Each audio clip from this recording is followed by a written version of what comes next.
हाँ जी दोस्तों, मीडिया प्रवास ਵੱਲੋਂ ਤੁਹਾਡਾ ਬਹੁਤ-ਬਹੁਤ ਸਵਾਗਤ ਹੈ। ਮੈਂ ਇੱਕ ਵਾਰੀ ਸਾਰੇ ਦੋਸਤਾਂ ਨੂੰ ਮਿਊਟ ਕੀਤਾ ਹੈ ਤੇ ਜਿਹੜੇ ਸਾਡੇ ਬੁਲਾਰੇ ਨੇ ਉਹਨਾਂ ਨੂੰ ਬੇਨਤੀ ਹੈ ਕਿ ਆਪਣੇ ਆਪ ਨੂੰ ਅਨਮਿਊਟ ਕਰ ਲੈਣ। ਬਾਕੀ ਦੋਸਤ ਸਾਰੇ ਪਲੀਜ਼ ਆਪਣੇ ਆਪ ਨੂੰ ਮਿਊਟ ਰੱਖਿਓ ਤਾਂ ਕਿ ਡਿਸਟਰਬੈਂਸ ਨਾ ਹੋਵੇ। ਅੱਜ ਦਾ ਇਹ ਪ੍ਰੋਗਰਾਮ ਇੱਕ ਵੱਖਰੀ ਤਰ੍ਹਾਂ ਦਾ ਪ੍ਰੋਗਰਾਮ ਹੈ। ਆਮ ਤੌਰ ਤੇ ਪਿਛਲੇ 9 ਪ੍ਰੋਗਰਾਮਾਂ ਦੇ ਵਿੱਚ ਅਸੀਂ ਕੁਝ ਵਿਸ਼ੇਸ਼ ਚਿੰਤਕਾਂ ਨਾਲ ਗੱਲਬਾਤ ਕੀਤੀ ਜਿਹਦੇ ਵਿੱਚ 2 ਐਕਸਪਰਟ ਹੁੰਦੇ ਸੀ ਤੇ ਉਹਨਾਂ ਨਾਲ ਲੰਮਾ ਸਮਾਂ ਗੱਲਬਾਤ ਹੁੰਦੀ ਸੀ। ਪਰ ਅੱਜ ਅਸੀਂ 8 ਚਿੰਤਕ ਇੱਕੋ ਵੇਲੇ ਲੈ ਰਹੇ ਹਾਂ ਤੇ ਉਹ ਸਾਰੇ ਆਪੋ ਆਪਣੀ ਟਿੱਪਣੀ ਦੇਣਗੇ। ਇਹ ਸਾਰੇ ਚਿੰਤਕ ਉਹ ਨੇ ਜਿਹੜੇ ਇਸ ਵੇਲੇ ਜੋ ਵੱਡਾ ਮਸਲਾ ਚੱਲ ਰਿਹਾ ਹੈ ਕਿਸਾਨ ਸੰਘਰਸ਼ ਦਾ, ਉਹਦੇ ਵਿੱਚ ਕਿਸੇ ਨਾ ਕਿਸੇ ਰੂਪ ਦੇ ਵਿੱਚ ਸ਼ਾਮਲ ਰਹੇ ਨੇ। ਪਿਛਲੇ ਦਿਨਾਂ ਦੇ ਵਿੱਚ ਦਿੱਲੀ ਉਸ ਸੰਘਰਸ਼ ਦੇ ਵਿੱਚ ਸ਼ਮੂਲੀਅਤ ਕਰਕੇ ਆਏ ਨੇ। ਇਹਨਾਂ ਸਾਰਿਆਂ ਦੇ ਜ਼ਿੰਦਗੀ ਪ੍ਰਤੀ ਆਪਣੇ ਆਪਣੇ ਅਨੁਭਵ ਨੇ ਤੇ ਕਿਸਾਨ ਸੰਘਰਸ਼ ਦੇ ਵਿੱਚ ਇਹਨਾਂ ਦੀ ਰਾਏ ਹੈ ਜਿਹੜੀ ਉਹ ਸਾਡੇ ਲਈ ਬਹੁਤ ਮਹੱਤਵਪੂਰਨ ਹੈ। ਮੇਰੇ ਨਾਲ ਨੇ ਇਸ ਵੇਲੇ ਪੰਜਾਬੀ ਦੇ ਵੱਡੇ ਸ਼ਾਇਰ ਤੇ ਪ੍ਰਗਤੀਸ਼ੀਲ ਲੇਖ ਸੰਘ ਪੰਜਾਬ ਦੇ ਜਨਰਲ ਸਕੱਤਰ ਸੁਰਜੀਤ ਜੱਜ ਜੀ। ਇਸ ਤੋਂ ਬਾਅਦ ਪੰਜਾਬੀ ਦੇ ਵੱਡੇ ਨਾਵਲਕਾਰ ਤੇ ਕਹਾਣੀਕਾਰ ਜਸਪਾਲ ਮਾਨਖੇੜਾ ਜੀ, ਪੰਜਾਬੀ ਦੇ ਇੱਕ ਹੋਰ ਵੱਡੇ ਕਹਾਣੀਕਾਰ ਤੇ ਨਾਵਲਕਾਰ ਗੁਰਮੀਤ ਕੜਿਆਲਵੀ ਜੀ, ਪੰਜਾਬੀ ਦੇ ਵੱਡੇ ਆਲੋਚਕ ਮੇਰੇ ਨਾਲ ਨੇ ਨਿਰੰਜਨ ਬੋਹਾ ਜੀ, ਪੰਜਾਬੀ ਦੇ ਇਸ ਵੇਲੇ ਸਭ ਤੋਂ ਵੱਧ ਪ੍ਰਸਿੱਧ ਚਿੱਤਰਕਾਰ ਜਿਹੜੇ ਲੋਕ ਮਸਲੇ ਨਾਲ ਜੁੜ ਕੇ ਚਿੱਤਰਕਾਰੀ ਕਰਦੇ ਨੇ ਗੁਰਪ੍ਰੀਤ ਬਠਿੰਡਾ ਜੀ, ਪੰਜਾਬੀ ਦੇ ਇੱਕ ਹੋਰ ਬਹੁਤ ਅੱਛੇ ਕਵੀ ਸ਼ਾਇਰ ਡਾਕਟਰ ਸੰਤੋਖ ਸੁਖੀ ਜੀ, ਪੰਜਾਬੀ ਦੇ ਉੱਭਰਦੇ ਹੋਏ ਨਾਵਲਕਾਰ ਗੁਰਨੈਮ ਮੰਘਾਣੀਆ ਜੀ ਤੇ ਪੰਜਾਬੀ ਦੇ ਵਿੱਚ ਅਧਿਆਪਨ ਵਰਗ ਦੇ ਵਿੱਚ ਨਾਮਣਾ ਖੱਟਣ ਵਾਲੇ ਤੇ ਬਹੁਤ ਸਾਰੇ ਆਰਟੀਕਲ ਲਿਖਣ ਵਾਲੇ ਬਲਜਿੰਦਰ ਜੌੜਕੀਆਂ ਜੀ। ਸੋ ਸਾਡੇ 8 ਚਿੰਤਕਾਂ ਦਾ ਮੇਰੇ ਵੱਲੋਂ ਬਹੁਤ-ਬਹੁਤ ਸਵਾਗਤ ਹੈ। ਮੀਡੀਆ ਪ੍ਰਵਾਸ ਦੀ ਇਸ ਟੀਮ ਦੇ ਵਿੱਚ ਇਸ ਵੇਲੇ ਸੁਖਜੀਵਨ ਤੇ ਅੰਮ੍ਰਿਤਪਾਲ ਮੇਰੇ ਸਹਿਯੋਗੀ ਦੇ ਤੌਰ ਤੇ ਮੇਰੇ ਨਾਲ ਨੇ ਤੇ ਹੋਰ ਬਹੁਤ ਸਾਰੇ ਦੋਸਤ ਜੋ ਸਾਡੇ ਅੱਜ ਦੇ ਇਸ ਪ੍ਰੋਗਰਾਮ ਦੇ ਵਿੱਚ ਸ਼ਮੂਲੀਅਤ ਕਰ ਰਹੇ ਨੇ ਤੇ ਪਹਿਲਾਂ ਵੀ ਲਗਾਤਾਰ ਸ਼ਮੂਲੀਅਤ ਕਰ ਰਹੇ ਨੇ, ਜਿਹਦੇ ਵਿੱਚ ਡਾਕਟਰ ਸਾਕ ਮੁਹੰਮਦ ਇਸ ਵੇਲੇ ਸਾਡੇ ਨਾਲ ਨੇ, ਮੈਡਮ ਕੁਲਵਿੰਦਰ ਮਹਿਰੋਗ ਸਾਡੇ ਨਾਲ ਨੇ, ਇਕਵਿੰਦਰ ਕੌਰ ਸਾਡੇ ਨਾਲ ਨੇ, ਨੌਰੰਗ ਸਿੰਘ ਸਾਡੇ ਨਾਲ ਨੇ, ਪ੍ਰਦੀਪ ਰਖੜਾ ਜੀ ਸਾਡੇ ਨਾਲ ਨੇ, ਮੈਡਮ ਪ੍ਰਿਯੰਕਾ ਸਾਡੇ ਨਾਲ ਨੇ ਤੇ ਹੋਰ ਬਹੁਤ ਸਾਰੇ ਦੋਸਤ ਫੇਸਬੁੱਕ ਰਾਹੀਂ ਤੇ ਜ਼ੂਮ ਰਾਹੀਂ ਸਾਡੇ ਨਾਲ ਲਗਾਤਾਰ ਜੁੜਨਗੇ। ਅੱਜ ਦਾ ਇਹ ਪ੍ਰੋਗਰਾਮ ਮੈਂ ਤੁਹਾਨੂੰ ਪਹਿਲਾਂ ਦੱਸਿਆ ਕਿ ਵੱਖਰੀ ਤਰ੍ਹਾਂ ਦਾ ਪ੍ਰੋਗਰਾਮ ਹੈ ਜਿਹਦੇ ਵਿੱਚ 8 ਚਿੰਤਕ ਅਸੀਂ ਇੱਕੋ ਵੇਲੇ ਲੈ ਰਹੇ ਹਾਂ ਤੇ ਇਸ ਦੇ ਨਾਲ ਅਸੀਂ ਜੇ ਵਕਤ ਬਚਿਆ ਤਾਂ ਜਿਹੜੇ ਸਾਡੇ ਨਾਲ ਦਰਸ਼ਕ ਦੇ ਤੌਰ ਤੇ ਸ਼ਾਮਲ ਨੇ ਅਸੀਂ ਉਹਨਾਂ ਤੋਂ ਵੀ ਚਾਹਾਂਗੇ ਕਿ ਉਹ ਵੀ 1-2 ਮਿੰਟ ਦੀ ਟਿੱਪਣੀ ਕਿਸਾਨ ਸੰਘਰਸ਼ ਦੇ ਪ੍ਰਸੰਗ ਦੇ ਵਿੱਚ ਕਰਨਾ ਚਾਹੁੰਦੇ ਹੋਣ ਤਾਂ ਕਰ ਸਕਦੇ ਨੇ। ਪਹਿਲਾਂ ਅਸੀਂ ਸਵਾਲ ਦੇ ਰੂਪ ਦੇ ਵਿੱਚ ਲੈਂਦੇ ਸੀ ਪਰ ਅੱਜ ਅਸੀਂ ਟਿੱਪਣੀ ਦੇ ਰੂਪ ਦੇ ਵਿੱਚ ਉਹਨਾਂ ਨੂੰ ਸ਼ਾਮਲ ਕਰਾਂਗੇ। ਹਾਂ, ਜੇ ਉਹਨਾਂ ਤੋਂ ਕੋਈ ਦੋ ਸਵਾਲ ਵੀ ਕਰਨਾ ਚਾਹੁੰਦਾ ਸਾਡੇ 8 ਚਿੰਤਕਾਂ ਚੋਂ ਕਿਸੇ ਨੂੰ ਤਾਂ ਅਸੀਂ ਉਹਨਾਂ ਦਾ ਸਵਾਲ ਵੀ ਸ਼ਾਮਲ ਕਰਾਂਗੇ। ਪ੍ਰੋਗਰਾਮ ਨੂੰ ਸ਼ੁਰੂ ਕਰਨ ਤੋਂ ਪਹਿਲਾਂ ਮੈਂ ਤੁਹਾਨੂੰ ਅੱਜ ਤੋਂ ਲਗਭਗ 45 ਸਾਲ ਪਿੱਛੇ ਲੈ ਕੇ ਚੱਲਦਾ। 45 ਸਾਲ ਪਹਿਲਾਂ ਪੰਜਾਬੀ ਦੇ ਇੱਕ ਕਵੀ ਨੇ ਸੁਖਪਾਲ ਸੰਘੇੜਾ, ਉਹਨਾਂ ਨੇ ਕਵਿਤਾ ਲਿਖੀ ਸੀ ਇੱਕ ਕਿ ਸੁਣ ਦਿੱਲੀ ਦੀ ਸਰਕਾਰੇ ਤੇਰੇ ਸਾਡੇ ਵੈਰ ਕਰਾਰੇ, ਯੁੱਗੋਂ ਲੰਬੇ ਪਹਾੜੋਂ ਭਾਰੇ, ਕੱਚੀਆਂ ਕੁਲੀਆਂ ਮਹਿਲ ਮਨਾਰੇ, ਹਰ ਪਲ ਭਿੜਦੇ ਰਹਿਣੇ ਨੇ, ਸੀ ਸਿੰਘਾਂ ਦੇ ਦਿੱਲੀ ਦੇ ਨਾਲ ਮੁੜ ਮੁੜ ਖਹਿਣੇ ਨੇ, ਉੱਠੇ ਉਦਮ ਭਗਤ ਸਰਾਬੇ, ਸੁੱਤੀਆਂ ਅਣਖਾਂ ਛੱਡ ਕੇ ਜਾਗੇ, ਬੱਬਰ ਅਕਾਲੀ ਗਦਰੀ ਬਾਬੇ, ਕੁੱਟਿਆ ਲੋਟੂ ਢਾਣੀ ਨੂੰ, ਚਾਲੂ ਰੱਖਣਾ ਲੋਕ ਯੁੱਧ ਦੀ ਅਮਰ ਕਹਾਣੀ ਨੂੰ, ਕਈ ਵਜ਼ੀਦੇ ਅਤੇ ਔਰੰਗੇ ਜਦ ਲੋਕਾਂ ਫੜ ਲਏ ਟੰਬੇ, ਪਏ ਲੋਕ ਯੁੱਧ ਦੇ ਡੰਗੇ ਨਹੀਂ ਸੀ ਮੰਗਦੇ ਪਾਣੀ ਨੂੰ, ਚਾਲੂ ਰੱਖਣਾ ਲੋਕ ਯੁੱਧ ਦੀ ਅਮਰ ਕਹਾਣੀ ਨੂੰ, ਚਾਲੂ ਰੱਖਣਾ ਲੋਕ ਯੁੱਧ ਦੀ ਅਮਰ ਕਹਾਣੀ। ਇਤਿਹਾਸ ਵਾਰ-ਵਾਰ ਆਪਣੇ ਆਪ ਨੂੰ ਦੁਹਰਾਉਂਦਾ ਹੈ। ਦਿੱਲੀ ਦੇ ਨਾਲ ਆਵਾਮ ਦਾ ਸੰਘਰਸ਼ ਲਗਾਤਾਰ ਚੱਲਦਾ ਆਇਆ ਹੈ। ਅੱਜ ਤੋਂ ਬਹੁਤ ਸਾਲ ਪਹਿਲਾਂ ਪੰਜਾਬ ਦੀ ਧਰਤੀ ਤੋਂ ਬਹੁਤ ਵੱਡੀ ਲਹਿਰ ਉੱਠੀ। ਸਿੱਖ ਧਰਮ ਦੇ ਰੂਪ ਦੇ ਵਿੱਚ ਉਹਨਾਂ ਨੇ ਜ਼ੁਲਮ ਦੇ ਖਿਲਾਫ ਦਿੱਲੀ ਦੇ ਨਾਲ ਮੱਥਾ ਲਾਇਆ। ਉਹ ਚਾਹੇ ਗੁਰੂ ਤੇਗ ਬਹਾਦਰ ਸਾਹਿਬ ਦੀ ਸ਼ਹੀਦੀ ਦਾ ਪ੍ਰਸੰਗ ਹੋਵੇ ਤੇ ਚਾਹੇ ਗੁਰੂ ਗੋਬਿੰਦ ਸਿੰਘ ਦਾ 1.25 ਲੱਖ ਸੇ ਏਕ ਲੜਾਊਂ ਦਾ ਪ੍ਰਸੰਗ ਹੋਵੇ ਤੇ ਚਾਹੇ ਉਸ ਤੋਂ ਵੀ ਬਹੁਤ ਪਹਿਲਾਂ ਲਗਭਗ 5.5 ਸਦੀਆਂ ਪਹਿਲਾਂ ਬਾਬੇ ਨਾਨਕ ਦਾ ਬਾਬਰ ਨੂੰ ਲਲਕਾਰਨਾ ਹੋਵੇ। ਉਸ ਤੋਂ ਬਾਅਦ ਵੀ ਲਗਾਤਾਰ ਆਜ਼ਾਦੀ ਦੀ ਲੜਾਈ ਦੇ ਵਿੱਚ ਆਵਾਮ ਦਾ ਦਿੱਲੀ ਦੇ ਨਾਲ ਇੱਕ ਖੜਕਾ ਲਗਾਤਾਰ ਚੱਲਦਾ ਰਿਹਾ। 45 ਸਾਲ ਪਹਿਲਾਂ ਲਿਖੀ ਸੁਖਪਾਲ ਸੰਘੇੜਾ ਦੀ ਕਵਿਤਾ ਵੀ ਇਹ ਕਹਿੰਦੀ ਹੈ ਕਿ ਉਦੋਂ ਵੀ ਦਿੱਲੀ ਦੇ ਨਾਲ ਹੱਥ ਜੁੜਦੇ ਰਹੇ ਨੇ ਸਾਡੇ। ਇੱਕ ਵਾਰ ਫੇਰ ਪੰਜਾਬ ਦਾ ਨਹੀਂ ਸਮੁੱਚੇ ਦੇਸ਼ ਦਾ ਜਿਹੜਾ ਆਵਾਮ ਹੈ ਸਮੁੱਚੇ ਦੇਸ਼ ਦਾ ਕਿਸਾਨ ਹੈ, ਮਜ਼ਦੂਰ ਹੈ, ਉਹ ਇਸ ਵੇਲੇ ਦਿੱਲੀ ਦੇ ਨਾਲ ਸੰਘਰਸ਼ ਦੇ ਮੈਦਾਨ ਦੇ ਵਿੱਚ ਹੈ। ਮੋਰਚਾ ਪੂਰਾ ਭਖਿਆ ਹੋਇਆ ਤੇ ਮੋਰਚੇ ਦੇ ਬਹੁਤ ਸਾਰੇ ਪਹਿਲੂ ਨੇ, ਬਹੁਤ ਸਾਰੇ ਪੱਖ ਨੇ। ਭਾਵੇਂ ਬਹੁਤ ਸਾਰੇ ਲੋਕ ਸਿੱਧੇ ਤੌਰ ਤੇ ਉਸ ਮੋਰਚੇ ਦੇ ਵਿੱਚ ਸ਼ਾਮਲ ਨੇ, ਪਰ ਬਹੁਤ ਸਾਰੇ ਲੋਕ ਸਿੱਧੇ ਤੌਰ ਤੇ ਵੀ ਉਸ ਲੋਕ ਮੋਰਚੇ ਦੇ ਵਿੱਚ ਸ਼ਾਮਲ ਨੇ। ਤੇ ਅੱਜ ਉਹਨਾਂ ਸਿੱਧੇ ਅਸਿੱਧੇ ਲੋਕਾਂ ਦੇ ਵਿੱਚੋਂ 8 ਚਿੰਤਕ ਅਸੀਂ ਆਪਣੇ ਨਾਲ ਲਏ ਨੇ। ਮੈਂ ਇੱਕ ਵਾਰੀ ਫਿਰ ਸਵਾਗਤ ਕਰਦਾ ਹੋਇਆ ਸਾਡੇ ਇਹਨਾਂ 8 ਚਿੰਤਕਾਂ ਦਾ। ਸਭ ਤੋਂ ਪਹਿਲਾਂ ਗੱਲ ਸ਼ੁਰੂ ਕਰਾਂਗੇ ਸੁਰਜੀਤ ਜੱਜ ਜੀ ਤੋਂ। ਸੁਰਜੀਤ ਜੱਜ ਜੀ, ਆਪਣਾ ਮਾਈਕ ਔਨ ਕਰ ਲਓ ਪਲੀਜ਼। ਤੁਸੀਂ, ਤੁਹਾਡਾ ਮਾਈਕ ਔਨ ਕੀਤਾ ਹੈ। ਤੁਹਾਡਾ ਬਹੁਤ-ਬਹੁਤ ਸਵਾਗਤ ਕਰਦੇ ਹਾਂ ਜੀ ਅਸੀਂ।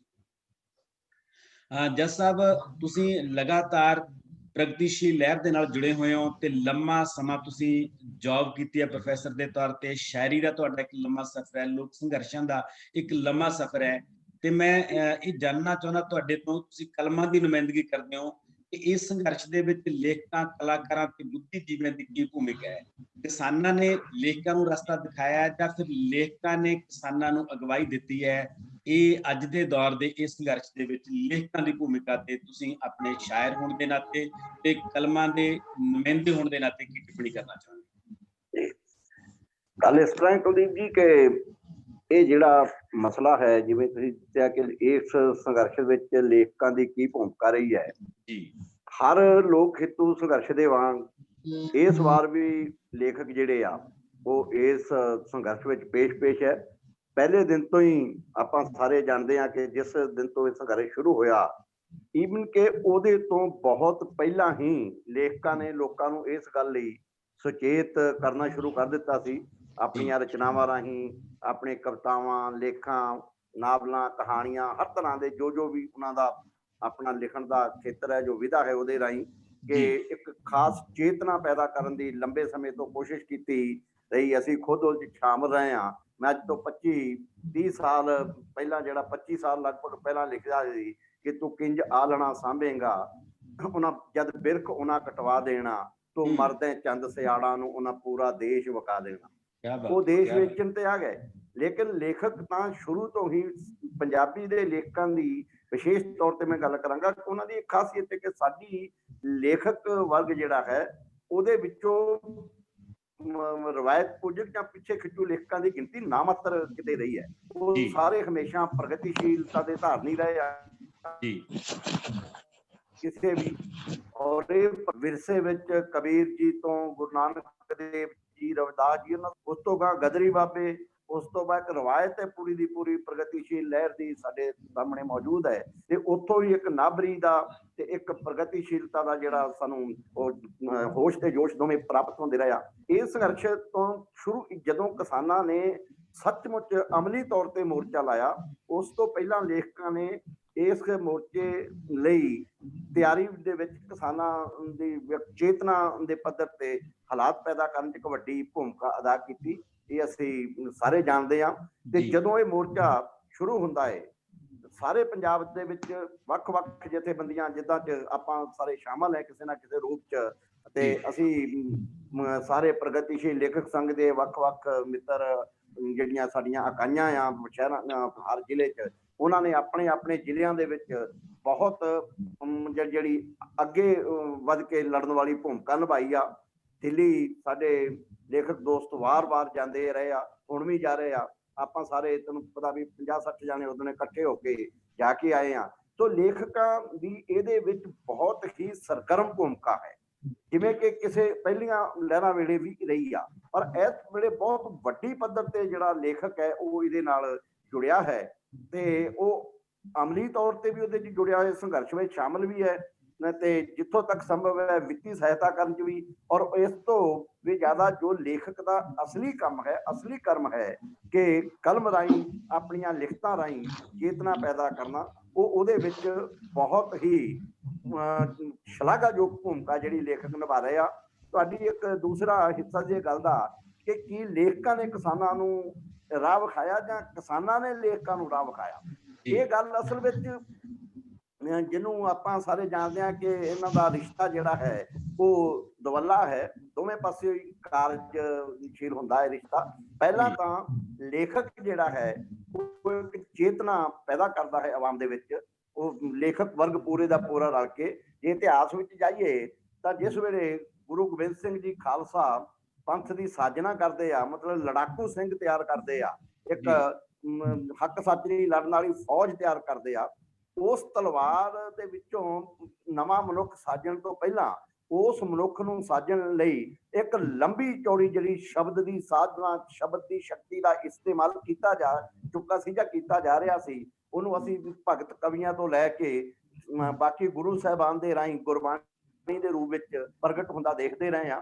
ਅਗਰ ਉਸ ਸ਼ਬਦ ਦੀ ਸ਼ਕਤੀ ਰਾਹੀਂ ਇਹ ਨਵਾਂ ਮਨੁੱਖ ਸਿਰਜਣ ਦੀ ਗੱਲ ਨਾ ਹੋਈ ਹੁੰਦੀ ਤਾਂ ਸ਼ਾਇਦ ਗੁਰੂ ਸਾਹਿਬ ਲਈ ਖਾਲਸਾ ਪੰਥ ਸਾਜ ਕੇ ਲੋਕਾਂ ਨੂੰ ਇਸ ਤਰ੍ਹਾਂ ਜ਼ੁਲਮ ਦੇ ਵਿਰੁੱਧ, ਧੱਕੇਸ਼ਾਹੀ ਦੇ ਵਿਰੁੱਧ ਲੜਨ ਲਈ ਤਿਆਰ ਕਰਨਾ ਸੰਭਵ ਨਾ ਹੁੰਦਾ। ਸੋ ਸ਼ਬਦ ਦੀ ਸ਼ਕਤੀ ਅੱਜ ਤੋਂ ਨਹੀਂ, ਹਮੇਸ਼ਾ ਤੋਂ ਸਾਡੇ ਸੰਘਰਸ਼ੀ ਲੋਕਾਂ ਦੇ ਨਾਲ ਖੜਦੀ ਰਹੀ ਆ। ਇਸ ਵਾਰ ਵੀ ਲੇਖਕਾਂ ਨੇ ਪਹਿਲਾਂ ਬਹੁਤ ਵੱਡੀ ਭੂਮਿਕਾ ਨਿਭਾਈ ਇਸ ਸ਼ਬਦ ਦੀ ਸ਼ਕਤੀ ਦੇ ਰਾਹੀਂ ਚੇਤਨਾ ਪੈਦਾ ਕਰਨ ਦੀ, ਪਰ ਅੱਜ ਕਿਸਾਨਾਂ ਨੇ ਲੇਖਕਾਂ ਨੂੰ ਸੱਚਮੁੱਚ ਲੇਖਕਾਂ ਦੇ ਅੱਗੇ ਹੋ ਕੇ ਭੂਮਿਕਾ ਨਿਭਾਈ ਹੈ ਤੇ ਲੇਖਕ ਖੁਦ ਵੀ ਇਸ ਵੇਲੇ ਮਹਿਸੂਸ ਕਰਦੇ ਕਿ ਅਸੀਂ ਉਹ ਕਿਸਾਨਾਂ ਦੇ ਵਿਖਾਏ ਰਾਹ ਦੇ ਉੱਪਰ ਵੀ ਚੱਲ ਪਵਾਂਗੇ ਤਾਂ ਕੋਈ ਇਹਦੇ 'ਚ ਹਰਜ ਨਹੀਂ ਹੈ। ਅਸੀਂ ਉਹਨਾਂ ਚੋਂ, ਸਾਡੇ ਚੋਂ ਦੋਨਾਂ ਦਾ ਇੱਕ ਸਾਂਝਾ ਰਿਸ਼ਤਾ ਆ। ਸਾਡੇ ਚੋਂ ਬਹੁਤ ਗਿਣਤੀ ਤਾਂ ਵੈਸੇ ਵੀ ਕਿਸਾਨਾਂ ਜਾਂ ਮਜ਼ਦੂਰਾਂ 'ਚ ਹੀ ਆਉਂਦੀ ਹੈ ਤੇ ਉਹਨਾਂ ਨੂੰ ਉਹਨਾਂ ਦੀਆਂ ਸਮੱਸਿਆਵਾਂ, ਉਹਨਾਂ ਦੇ ਨਾਲ ਹਰ ਤਰ੍ਹਾਂ ਦਾ ਸਹਿਯੋਗ ਕਰਨ ਦੀ, ਉਹਨਾਂ ਸਮੱਸਿਆਵਾਂ ਨੂੰ ਜਾਣਨ ਦੀ ਹਮੇਸ਼ਾ ਚਾਹਤ ਵੀ ਰਹੀ ਆ, ਲੋੜ ਵੀ ਰਹੀ ਆ, ਜੋ ਆਪਣਾ ਇਹ ਕਾਰਜ ਪੂਰਾ ਕਰਦੇ ਵੀ ਰਹੇ ਆ। ਤੇ ਅੱਜ ਲੇਖਕ ਤੇ ਕਿਸਾਨ ਮੇਰੇ ਹਿਸਾਬ ਨਾਲ ਇਸ ਸੰਘਰਸ਼ ਵਿੱਚ ਕੰਧੇ ਨਾਲ ਕੰਧਾ ਮਿਲਾ ਕੇ ਚੱਲ ਰਿਹਾ, ਔਰ ਇਹ ਜਦੋਂ ਤੱਕ ਇਹ ਸੰਘਰਸ਼ ਜਾਰੀ ਰਹੇਗਾ ਤੇ ਅਸੀਂ ਦਾਅਵੇ ਨਾ ਕਹਿ ਸਕਦੇ ਕਿ ਸਾਡਾ ਲੇਖਕ ਭਾਈਚਾਰਾ ਸਾਰੇ ਦਾ ਸਾਰਾ ਇਹਦੇ ਵਿੱਚ ਸ਼ਾਮਲ ਰਹੇਗਾ ਆਖਰੀ ਘੜੀ ਤੱਕ।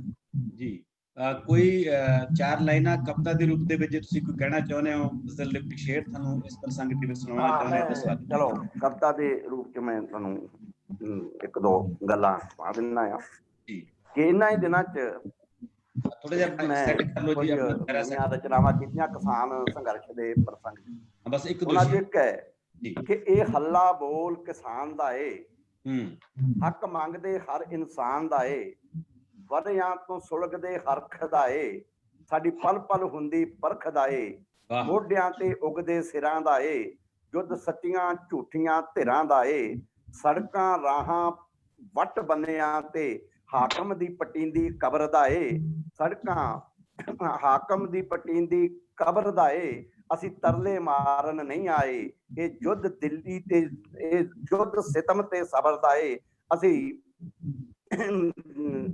ਇੱਕ ਬੰਦ ਹੋ ਰਿਹਾ ਤਾਂ ਕਿ ਇਹ ਯੁੱਧ ਲੁੱਟ ਹੁੰਦੀ ਫਸਲ ਦਾ ਏ, ਇਹ ਯੁੱਧ ਲੁੱਟ ਹੁੰਦੀ ਫਸਲ ਦਾ ਏ, ਰੋੜੀ ਜਾਂਦੀ ਹਰ ਨਸਲ ਦਾ ਏ, ਪਿਓ ਬਾਬੇ ਦਾਦੀ ਨਾਨੀ ਦਾ, ਇਹ ਯੁੱਧ ਹੈ ਸਤੀ ਜਵਾਨੀ ਦਾ, ਇਹ ਯੁੱਧ ਹੈ ਸਤੀ ਜਵਾਨੀ ਦਾ, ਜੋ ਗਦਰੀ ਬਾਬੇ ਬੀਜ ਗਏ ਉਗਦਾ ਜੋ ਹਸੈਨੀ ਵਾਲੇ ਤੋਂ, ਜੋ ਗਦਰੀ ਬਾਬੇ ਬੀਜ ਗਏ ਉਗਦਾ ਜੋ ਹਸੈਨੀ ਵਾਲੇ ਤੋਂ, ਸਾਡੇ ਮੱਥਿਆਂ ਵਿੱਚ ਉਸ ਚਾਨਣ ਦੇ ਪਲ ਪਲ ਹੁੰਦੇ ਪਰਵੇਸ਼ ਦਾ ਏ, ਪਲ ਪਲ ਹੁੰਦੇ ਪਰਵੇਸ਼ ਦਾ ਏ, ਇਹ ਕੁੰਭ ਦਾ ਕੋਈ ਮੇਲਾ ਨਹੀਂ, ਇਹ ਯੁੱਧ ਦਿੱਲੀ ਤੇ ਦੇਸ਼ ਦਾ ਏ, ਇਹ ਕੁੰਭ ਦਾ ਕੋਈ ਮੇਲਾ ਨਹੀਂ, ਇਹ ਯੁੱਧ ਦਿੱਲੀ ਤੇ ਦੇਸ਼ ਦਾ ਏ।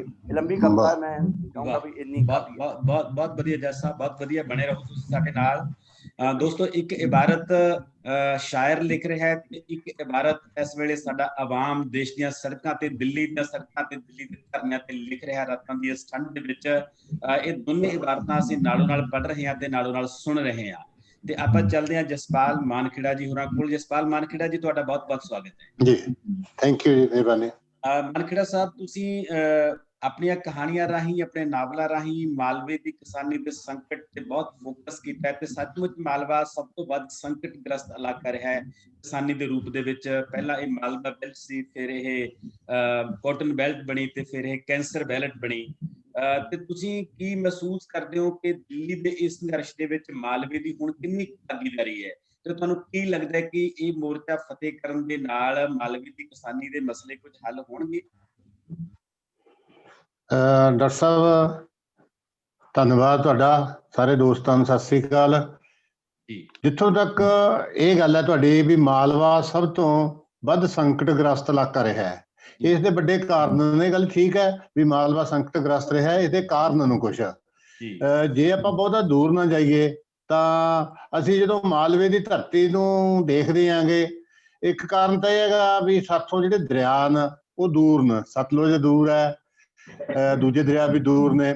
ਤੇ ਦੂਜੀ ਜਿਹੜੀ ਸਾਡੀ ਜ਼ਮੀਨ ਹੈ ਮਾਲਵੇ ਦੀ, ਉਹ ਬਰਾਨੀ ਜ਼ਮੀਨ ਹੈ, ਮੀਂਹਾਂ ਤੇ ਡਿਪੈਂਡ ਹੈ। ਮੀਂਹ ਤੇ ਡਿਪੈਂਡ ਹੋਣ ਕਾਰਨ ਤੇ ਮਾਲਵੇ ਦੀ ਧਰਤੀ ਤੇ, ਮਾਲਵੇ ਤੋਂ ਅੱਗੇ ਰਾਜਸਥਾਨ ਸ਼ੁਰੂ ਹੋ ਜਾਂਦਾ ਹੈ।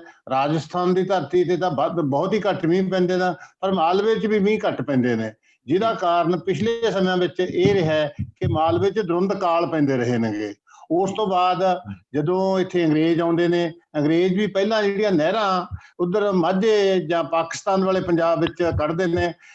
ਜਿਹੜੀ ਸਰਹੰਦ ਨਹਿਰ ਹੈ ਇਹ ਥੋੜਾ ਜਿਹਾ ਮਾਲਵੇ ਨੂੰ ਸਿੰਜਣ ਲੱਗਦੀ ਹੈ, ਉਹ ਵੀ ਮੋਗਾ ਤੇ ਲੁਧਿਆਣੇ ਦੇ ਇਲਾਕੇ ਨੂੰ ਵੱਧ ਸਿੰਜਦੀ ਹੈ। ਇੱਧਰਲੀ ਜਿਹੜੀ ਮਾਲਵੇ ਦੀ ਅਸਲ ਬੈਲਟ ਹੈ, ਬਠਿੰਡਾ, ਮਾਨਸਾ, ਸੰਗਰੂਰ, ਫਰੀਦਕੋਟ, ਇਹ ਫੇਰ ਬਰਾਨੀ ਰਹਿ ਜਾਂਦੀ ਹੈ।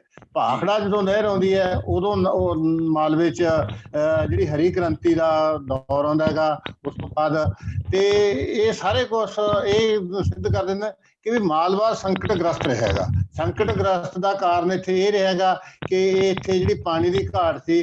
ਹੁਣ ਅਸੀਂ ਜਦੋਂ ਆਪਣੇ ਸਮੇਂ ਵਿੱਚ ਵੀ ਦੇਖਦੇ ਹਾਂ, ਭਾਖੜਾ ਆ ਗਈ, ਉਸ ਤੋਂ ਬਾਅਦ ਮੋਟਰਾਂ ਲੱਗਣ ਲੱਗ ਗਈਆਂ, ਤਾਂ ਜਿਹੜਾ ਪਾਣੀ ਨੀਵਾਂ ਹੋਣ ਲੱਗ ਗਿਆ ਜਦੋਂ ਮਾਲਵੇ 'ਚ ਝੋਨਾ ਲੱਗਣ ਲੱਗਿਆ, ਤਾਂ ਜੇ ਉਸਨੇ ਸਾਨੂੰ ਹੋਰ ਸੰਕਟ 'ਚ ਪਾਇਆ ਹੈਗਾ।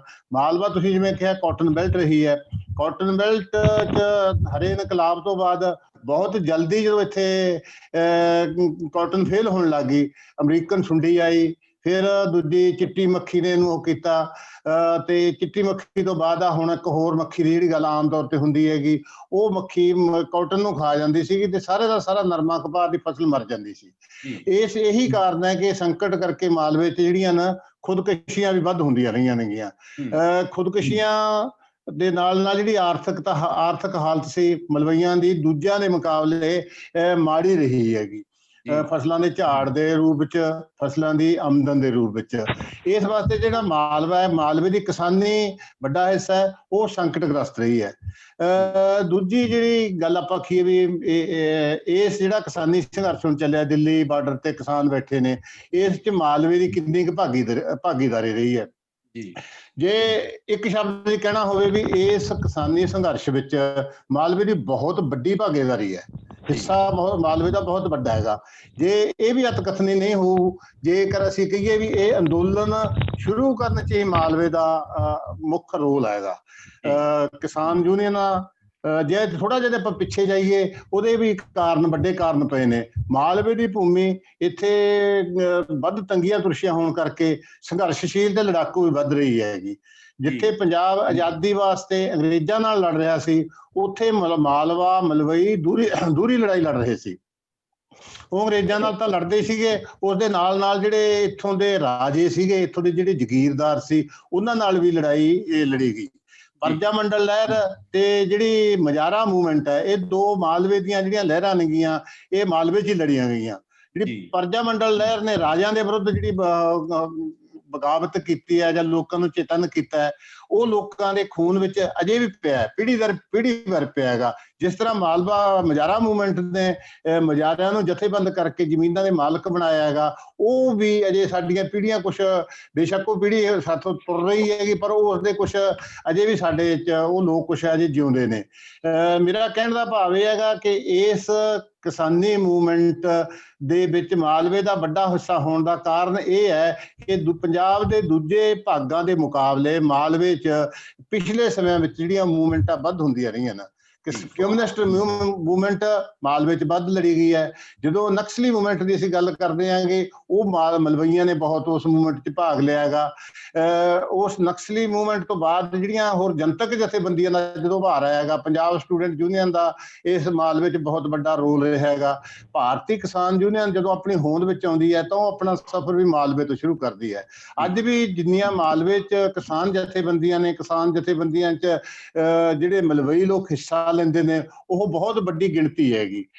ਪਿੰਡਾਂ ਦੇ ਪਿੰਡ ਕਿਸਾਨ ਜਥੇਬੰਦੀਆਂ ਦੇ ਮਗਰ ਨੇ। ਜੇ ਆਪਾਂ ਇਸ ਮੌਜੂਦਾ ਘੋਲ ਦੀ ਗੱਲ ਕਰੀਏ ਤਾਂ ਜਦੋਂ ਤੋਂ ਇਹ ਤਿੰਨੇ ਕਾਨੂੰਨ ਆਏ ਨੇ, ਉਸ ਦੀ ਜਿੰਨੀ ਚੇਤਨਤਾ ਕਿਸਾਨ ਯੂਨੀਅਨ ਨੇ ਮਾਲਵੇ ਦੇ ਖੇਤਰ 'ਚ ਪਹੁੰਚਾਈ ਹੈ, ਦੂਜੇ ਖੇਤਰਾਂ 'ਚ ਵੀ ਪਹੁੰਚਾਈ ਹੈ, ਇਸ ਗੱਲ ਤੋਂ ਮੁਨਕਰ ਹੋਇਆ ਜਾ ਸਕਦਾ।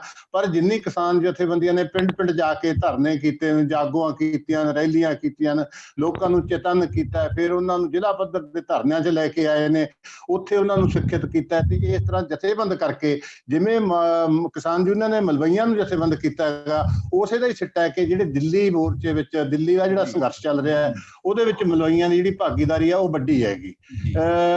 ਇਹ ਮਲਵਈਆਂ ਦੇ ਸੁਭਾਅ 'ਚ, ਖੂਨ 'ਚ ਖਾੜਕੂ ਪਣਾ ਹੋਣ ਦਾ ਵੀ ਹੈਗਾ, ਤੇ ਜਥੇਬੰਦਕ ਚੇਤਨਤਾ ਦਾ ਵੀ ਪੱਧਰ ਉੱਚਾ ਹੋਣ ਕਰਕੇ ਮਲਵਈਆਂ ਦੀ ਜਿਹੜੀ ਭਾਗੀਦਾਰੀ ਹੈ ਉਹ ਵੱਧ ਹੈਗੀ।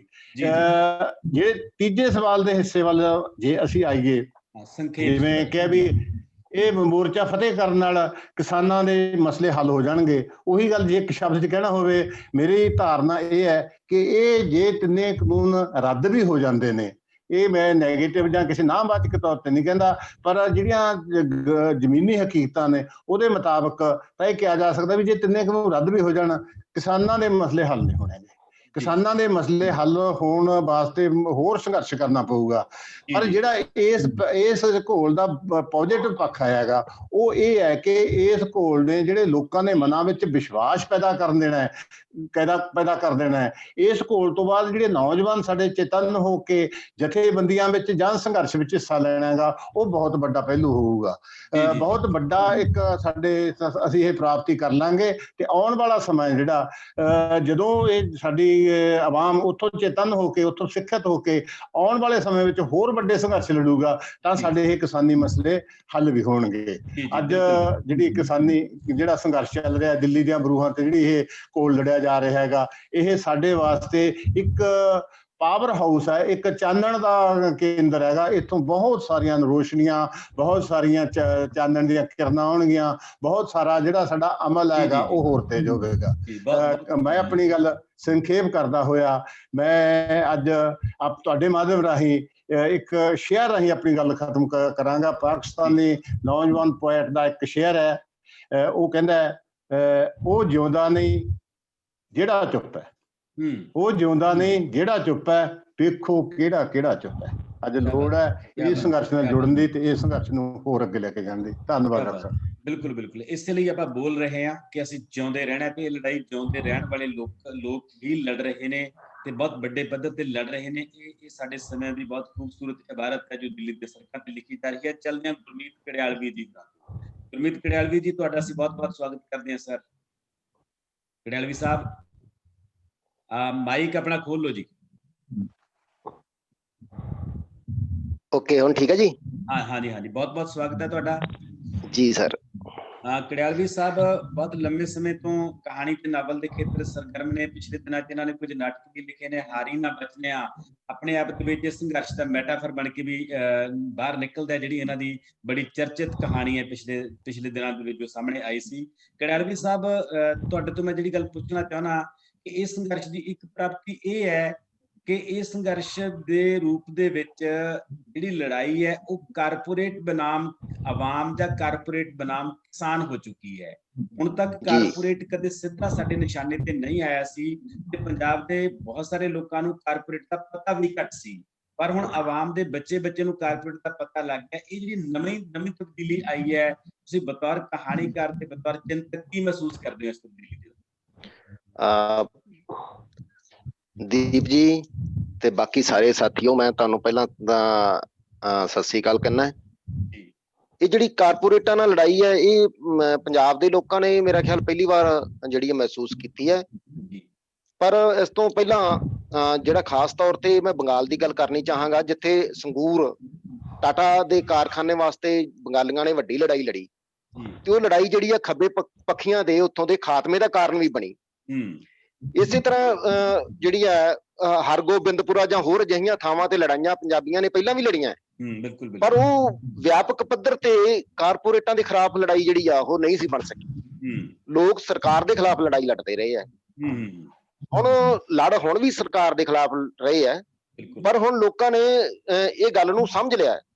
ਹੈਰਾਨੀ ਦੀ ਗੱਲ ਇਹ ਹੁੰਦੀ ਹੈ, ਮੈਂ ਤੁਹਾਨੂੰ ਦੱਸਦਾ ਵੀ ਸਾਡੇ ਘਰੇ ਜਿਹੜਾ ਮੁੰਡਾ ਦੁੱਧ ਪਾਉਣ ਆਉਂਦਾ ਉਹ ਅਨਪੜ੍ਹ ਆ ਬਜ਼ੁਰਗ ਜੀ, ਤੇ ਉਹ ਆਮ ਤੌਰ ਤੇ ਉਹ ਗੱਲ ਕਰਦਾ ਹੁੰਦਾ, ਉਹਨੇ ਦੱਸਿਆ, ਮੈਂ ਹੱਸ ਪਿਆ ਉਹਦੀ ਗੱਲ ਸੁਣ ਕੇ। ਆਹ ਮੋਦੀ ਨੇ ਤਾਂ ਮੰਨ ਜਾਣਾ ਸੀਗਾ, ਤੇ ਆਹਦਾ ਅਸਲ ਵਿੱਚ ਨਾ ਆਹਦਾ ਜਿਹੜੇ ਉਹ ਮਗਰ ਹੈਗੇ ਨਾ ਜਿਹੜੇ ਬਾਨੀ ਬੂਨੀ ਜੇ ਉਹ ਨਹੀਂ ਮੰਨਦੇ। ਮੈਂ ਹੈਰਾਨ ਰਹਿ ਗਿਆ ਵੀ ਜਿਹੜੇ ਇਹ ਇੱਕ ਅਨਪੜ੍ਹ ਬੰਦੇ ਦੇ ਮਨ ਅੰਦਰ ਵੀ ਇਹ ਗੱਲ ਚਲੀ ਗਈ ਹੈ ਕਿ ਅਸਲ ਜਿਹੜੀ ਲੜਾਈ ਹੈ ਉਹ ਮੋਦੀ ਨਹੀਂ ਹੈਗੀ, ਅਸਲ ਲੜਾਈ ਜਿਹੜੀ ਆ ਉਹ ਕਾਰਪੋਰੇਟਾਂ ਦੇ ਨਾਲ ਹੈ ਜੀ। ਇਸ ਕਰਕੇ ਇਹਦਾ ਤੁਸੀਂ ਰਿਜ਼ਲਟ ਦੇਖੋ ਵੀ ਲੋਕਾਂ ਨੇ ਜੀਓ ਸਿਮ ਜਿਹੜੇ ਵੱਡੀ ਪੱਧਰ ਤੇ ਪੋਰਟ ਕਰਾਏ ਆ, ਲੋਕਾਂ ਨੇ ਇਹ ਲੋਕਾਂ ਦੇ ਵਿੱਚ ਰਿਜੈਂਟਮੈਂਟ ਜਿਹੜੀ ਆ ਉਹ ਸਿੱਧੀ ਕਾਰਪੋਰੇਟਾਂ ਨਾਲ ਹੋ ਗਈ। ਜੀਓ ਸਿਮਾਂ ਦੇ ਖਿਲਾਫ ਮੁਹਿੰਮ ਚੱਲ ਰਹੀ ਹੈ, ਜੀਓ ਦੇ ਜਿਹੜੇ ਹੈਗੇ ਆ ਸਿਨੇਮੇ ਬੰਦ ਕਰਨ ਦੀ ਗੱਲ ਚੱਲ ਰਹੀ ਹੈ, ਜਾਂ ਰਿਲਾਇੰਸ ਦੇ ਪੰਪ ਜਿਹੜੇ ਆ ਉਹਨਾਂ ਨੂੰ ਨਿਸ਼ਾਨਾ ਬਣਾਇਆ ਜਾ ਰਿਹਾ, ਜਾਂ ਅਡਾਨੀ ਦਾ ਜਿਹੜਾ ਡਗਰੂ ਦੇ ਵਿੱਚ ਹੈਗਾ ਬਣਾਇਆ ਹੋਇਆ ਵੱਡਾ ਸੈਲੋ ਉਹਦੇ ਤੇ ਧਰਨਾ ਲਾਇਆ ਹੋਇਆ। ਤਾਂ ਇਹ ਹੁਣ ਲੋਕਾਂ ਨੂੰ ਇਹ ਪਤਾ ਲੱਗ ਗਿਆ ਵੀ ਇਹ ਜਿਹੜਾ ਮਤਲਬ ਸਰਕਾਰ ਹੈ ਇਹ ਆਪਣੇ ਆਪ ਚ ਕੁਝ ਨਹੀਂ, ਇਹ ਤਾਂ ਸਿਰਫ ਇਹਨਾਂ ਦੀ ਇੱਕ ਤਰ੍ਹਾਂ ਦਲਾਲ ਹੈ ਜਾਂ ਇਹਨਾਂ ਦੀ ਹੱਥ ਠੋਕਾ ਹੈ। ਹੁਣ ਲੋਕਾਂ ਨੇ ਇਹ ਗੱਲਾਂ ਵੀ ਮਤਲਬ ਕੱਢ ਲਿਆਂਦੀਆਂ ਕਿ ਸੋਸ਼ਲ ਮੀਡੀਆ ਜਿਹੜਾ ਬਹੁਤ ਪਾਵਰਫੁਲ ਹੈ। ਲੋਕਾਂ ਨੇ ਤਾਂ 2014 ਦੀ ਉਹ ਵੀਡੀਓ ਵੀ ਕੱਢ ਲਿਆਂਦੀ ਜਦੋਂ ਮੋਦੀ ਹੈ ਉਹ ਆਪਣੇ ਅਹਿਮਦਾਬਾਦ ਤੋਂ ਅਡਾਨੀ ਦੇ ਜੈਟ ਰਾਹੀਂ ਜਿਹੜਾ ਦਿੱਲੀ ਆਉਂਦਾ ਹੈ, ਔਰ ਉਸ ਤੋਂ ਬਾਅਦ 5 ਸਤੰਬਰ 2016 ਦੀ ਉਹ ਵੀਡੀਓ ਵੀ ਕੱਢ ਕੇ ਲੈ ਆਉਂਦੇ ਆ ਜਿੱਥੇ ਆਪਣੇ ਜੀਓ ਦੀ ਮਸ਼ਹੂਰੀ ਹੋ ਰਹੀ ਹੈ ਤੇ ਸਾਰੇ ਅਖਬਾਰਾਂ ਦੇ ਫਰੰਟ ਪੇਜ ਦੇ ਉੱਤੇ ਜਿਹੜੀ ਆ ਇਸ਼ਤਿਹਾਰ ਆਉਂਦਾ ਹੈ ਤੇ ਬ੍ਰਾਂਡ ਅੰਬੈਸਡਰ ਵਜੋਂ ਮੋਦੀ ਇੱਕ ਦੇਸ਼ ਦਾ ਜਿਹੜਾ ਪ੍ਰਧਾਨ ਮੰਤਰੀ ਹੈ ਉਹ ਪੇਸ਼ ਹੁੰਦਾ ਹੈ। ਤਾਂ ਲੋਕਾਂ ਨੂੰ ਹੁਣ ਉਹ ਗੱਲਾਂ ਦੀ ਬਿਲਕੁਲ ਕਲੀਅਰ ਸਮਝ ਆ ਗਈ ਹੈ ਕਿ ਸਰਕਾਰ ਜਿਹੜੀ ਹੈ ਉਹ ਆਪਣੇ ਆਪ ਦੇ ਵਿੱਚ ਕੁਝ ਨਹੀਂ ਹੈ। ਹੁਣ ਪਿਛਲੇ ਦਿਨਾਂ ਦੇ ਵਿੱਚ ਜਿਹੜਾ ਪੰਜਾਬ ਦੇ ਬੀਜੇਪੀ ਦਾ ਨੇਤਾ ਹੈ ਜਿਆਨੀ ਸਰਜੀਤ ਕੁਮਾਰ ਜਿਆਨੀ, ਉਹਦਾ ਬਿਆਨ ਆਇਆ, ਉਹਦਾ ਬਿਆਨ ਵੇਖੋ, ਉਹਦਾ ਕਿਸਾਨਾਂ ਨੂੰ ਸਮਝਣਾ ਚਾਹੀਦਾ ਹੈ ਕਿ ਸਰਕਾਰ ਤੇ ਦਾ ਦਬਾਅ ਬਹੁਤ ਹੈ। ਉਹ ਦਬਾਅ ਕਿਹਦਾ ਹੈ? ਹੈਰਾਨੀ ਦੀ ਗੱਲ ਆ ਹੁਣ ਜਿਹੜੀ ਮਤਲਬ ਸਰਕਾਰ ਦੇ ਵਿੱਚ ਬੈਠੇ ਹੋਏ ਲੋਕ ਹੈ ਉਹ ਵੀ ਮੰਨਣ ਲੱਗ ਗਿਆ ਹੈ, ਜਿਹੜੇ ਕੁਝ ਨਾ ਕੁਝ ਜਿਨ੍ਹਾਂ ਦੀ ਆਵਾਜ਼ ਜੀ ਉੱਭਰਦੀ ਹੈ, ਲਕਸ਼ਮੀ ਕਾਂਤਾ ਚਾਵਲਾ ਜਾਂ ਹੋਰ ਇਸ ਤਰ੍ਹਾਂ ਦੇ ਬੀਜੇਪੀ ਦੇ ਨੇਤਾ ਹੈ, ਉਹ ਮੰਨਣ ਲੱਗ ਗਿਆ ਲਈ ਸਰਕਾਰ ਨੂੰ ਜਾਂ ਮੋਦੀ ਨੂੰ ਜਾਂ ਅਮਿਤ ਸ਼ਾਹ ਨੂੰ ਜਾਂ ਹੋਰ ਜਿਹੜੇ ਉਹਦੇ ਪਾਛੂ ਹੈਗੇ ਆ ਉਹਨਾਂ ਨੂੰ ਥੋੜਾ ਬਹੁਤ ਹੱਥ ਜਿਹੜਾ ਵਾ ਉਹ ਖਿੱਚ ਲੈਣਾ ਚਾਹੀਦਾ ਵਾ ਇਹਦੇ ਜਿਹੜੇ ਹੈਗੇ ਕਾਰਪੋਰੇਟ ਸੈਕਟਰ ਤੋਂ। ਔਰ ਇਹ ਲੜਾਈ ਜਿਹੜੀ ਹੈਗੀ ਹੁਣ ਆਦਿਵਾਸੀ ਜਿਹੜੇ ਲੜ ਰਹੇ ਆ ਝਾਰਖੰਡ ਦੇ, ਉਹਨਾਂ ਨੇ ਬਹੁਤ ਚਿਰ ਪਹਿਲਾਂ ਸਮਝ ਲਿਆ ਇਹ ਗੱਲ, ਪੰਜਾਬੀਆਂ ਤੋਂ ਆਦਿਵਾਸੀਆਂ ਨੇ ਬਹੁਤ ਚਿਰ ਪਹਿਲਾਂ ਸਮਝ ਲਿਆ ਕਿ ਸਾਡੀ ਇਹ ਜਿਹੜੀ ਹੈ ਜੰਗਲ ਤੇ ਜ਼ਮੀਨ ਜਿਹੜੀ ਹੈ ਇਹ ਜਿਹੜੇ ਕਾਰਪੋਰੇਟ ਸੈਕਟਰ ਖੋ ਰਿਹਾ ਹੈ। ਤੇ ਮੈਂ ਦੱਸਣਾ ਚਾਹੁੰਦਾ ਪੰਜਾਬੀ ਜਿਹੜੇ ਆ ਪੜ੍ਹਦੇ ਖਣੀ ਘੱਟ ਹੈ, ਬਹੁਤ ਚਿਰ ਰੌਲਾ ਪਾਉਂਦੇ ਰਹੇ ਆ ਲੋਕ, ਖਾਸ ਤੌਰ ਤੇ ਜਿਹੜੇ ਆ ਮਤਲਬ ਖੱਬੀਆਂ ਧਿਰਾਂ ਦੇ ਲੋਕ ਰੌਲਾ ਪਾਉਂਦੇ ਰਹੇ ਆ ਕਿ ਜਿਹੜੇ ਆ ਇਹ ਜਿਹੜੇ ਕਾਰਪੋਰੇਟ ਸੈਕਟਰ ਆ ਸਾਡੀਆਂ ਜ਼ਮੀਨਾਂ ਖੋ ਰਿਹਾ ਜਾਂ ਖੋਹ ਲੈਣੀਆਂ ਨੇ। ਉਹ ਅਸਾਮ ਦੀ ਉਦਾਹਰਨ ਦਿੰਦੇ ਰਹੇ। ਅਸਾਮ ਦੇ ਵਿੱਚ ਦੇਖੋ ਛੋਟੇ ਜਿਹੜੇ ਕਿਸਾਨ ਸੀ ਉਹਨਾਂ ਕੋਲੇ ਚਾਹ ਦੇ ਬਾਗ ਸੀ, ਪਰ ਚਾਹ ਦੇ ਬਾਗ ਜਿਹੜੇ ਉਹ ਛੋਟੇ ਕਿਸਾਨਾਂ ਤੋਂ ਜਦੋਂ ਮਸ਼ੀਨਰੀ ਆਈ ਤੇ ਵੱਡੇ ਕਿਸਾਨਾਂ ਕੋਲੇ ਚਲੇ ਗਏ। ਪਰ ਜਦੋਂ ਉਹਨਾਂ ਦੀ ਜਿਹੜੀ ਹੈਗੀ ਆ ਵੱਡੇ ਜਿਹੜੇ ਕਾਰਪੋਰੇਟ ਘਰਾਣਿਆਂ ਦੀ ਨਿਗਾਹ ਗਈ ਉਹਨਾਂ ਤੇ ਚਾਹ ਦੇ ਬਾਗਾਂ ਤੇ, ਤਾਂ ਉਹਨਾਂ ਨੇ ਸਾਰਾ ਕੁਝ ਹਥਿਆ ਲਿਆ। ਟਾਟਾ ਵਰਗੀਆਂ ਜਿਹੜੀਆਂ ਕੰਪਨੀਆਂ ਦੇ ਕੋਲੇ ਸਾਰਾ ਕੁਝ ਆ ਗਿਆ ਹੱਥ 'ਚ, ਇਸ ਤਰ੍ਹਾਂ ਉਹ ਖਤਮ ਹੋ ਗਿਆ। ਤੋਂ ਇਸ ਤਰ੍ਹਾਂ ਲੋਕਾਂ ਨੇ ਹੁਣ ਜਿਹੜੀ ਉਹ ਚੀਜ਼ਾਂ ਦਾ ਐਨਾਲਿਸਿਸ ਕਰਨ ਲੱਗੇ ਆ ਪੰਜਾਬੀ ਕਿ ਇਹ ਤਾਂ ਬਹੁਤ ਖਤਰਨਾਕ ਮੋੜ ਤੇ ਆ ਕੇ ਖੜ ਗਿਆ। ਜੇ ਅਸੀਂ ਨਾ ਬੋਲੇ ਤਾਂ ਪੰਜਾਬ ਲੜਾਈ ਜਿਹੜੀ ਹੈ ਸਿਰਫ ਮੰਡੀਆਂ ਦੀ, ਖੁੱਲੀ ਮੰਡੀ ਦੀ ਜਾਂ MSP ਦੀ ਲੜਾਈ ਨਹੀਂ ਹੈਗੀ। ਦੇਖੋ MSP ਦੀ ਗੱਲ ਜਿਹੜੀ ਹੈ ਇੱਕ ਸਿਰਫ ਬਹੁਤ ਨਗੂਣੀ ਜੀ ਗੱਲ ਹੈ।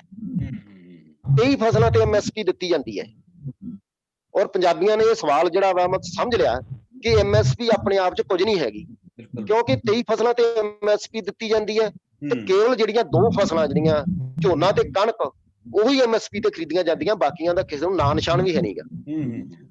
ਤਾਂ ਜੇ ਉਹ MSP ਦੇ ਵੀ ਦਿੰਦੇ ਆ, ਜੇ ਮੰਨ ਲਓ ਕਾਨੂੰਨ ਬਣੇ ਰਹਿੰਦੇ ਆ ਤੇ MSP ਦੀ ਗਾਰੰਟੀ ਕਰ ਵੀ ਦਿੰਦੇ ਆ, ਤੇ ਪੰਜਾਬੀਆਂ ਨੇ ਇਹ ਗੱਲ ਸਮਝ ਲਈ ਕਿਉਂਕਿ ਇਹਦੇ ਨਾਲ ਕੁਝ ਹੱਲ ਨਹੀਂ ਹੋਣਾਗਾ। ਜਿਹੜੀ ਜ਼ਮੀਨ ਆ ਸਾਡੀ ਕਾਰਪੋਰੇਟਾਂ ਨੇ ਲੈ ਜਾਣੀ ਹੈ। ਲੜਾਈ ਹੁਣ ਜਿਹੜੀ ਹੈ, ਲੜਾਈ ਹੁਣ ਜ਼ਮੀਨ ਨੂੰ ਬਚਾਉਣ ਦੀ ਹੋ ਗਈ ਹੈ। ਸੋ ਇਸ ਕਰਕੇ ਪੰਜਾਬੀਆਂ ਨੇ ਇਹ ਗੱਲ ਜਿਹੜੀ ਹੈ ਜਦੋਂ ਮਹਿਸੂਸ ਕਰ ਲਈ ਕਿ ਜ਼ਮੀਨ ਨਹੀਂ ਰਹਿਣੀ ਤੇ ਲੜਾਈ ਜਿਹੜੀ ਹੈ ਉਹ ਸਿੱਧੀ ਕਾਰਪੋਰੇਟ ਦੇ ਨਾਲ ਬਣ ਗਈ ਹੈ, ਤੇ ਸਾਰੀ ਨੌਜਵਾਨੀ ਨੇ ਵੀ ਸਮਝ ਲਿਆ।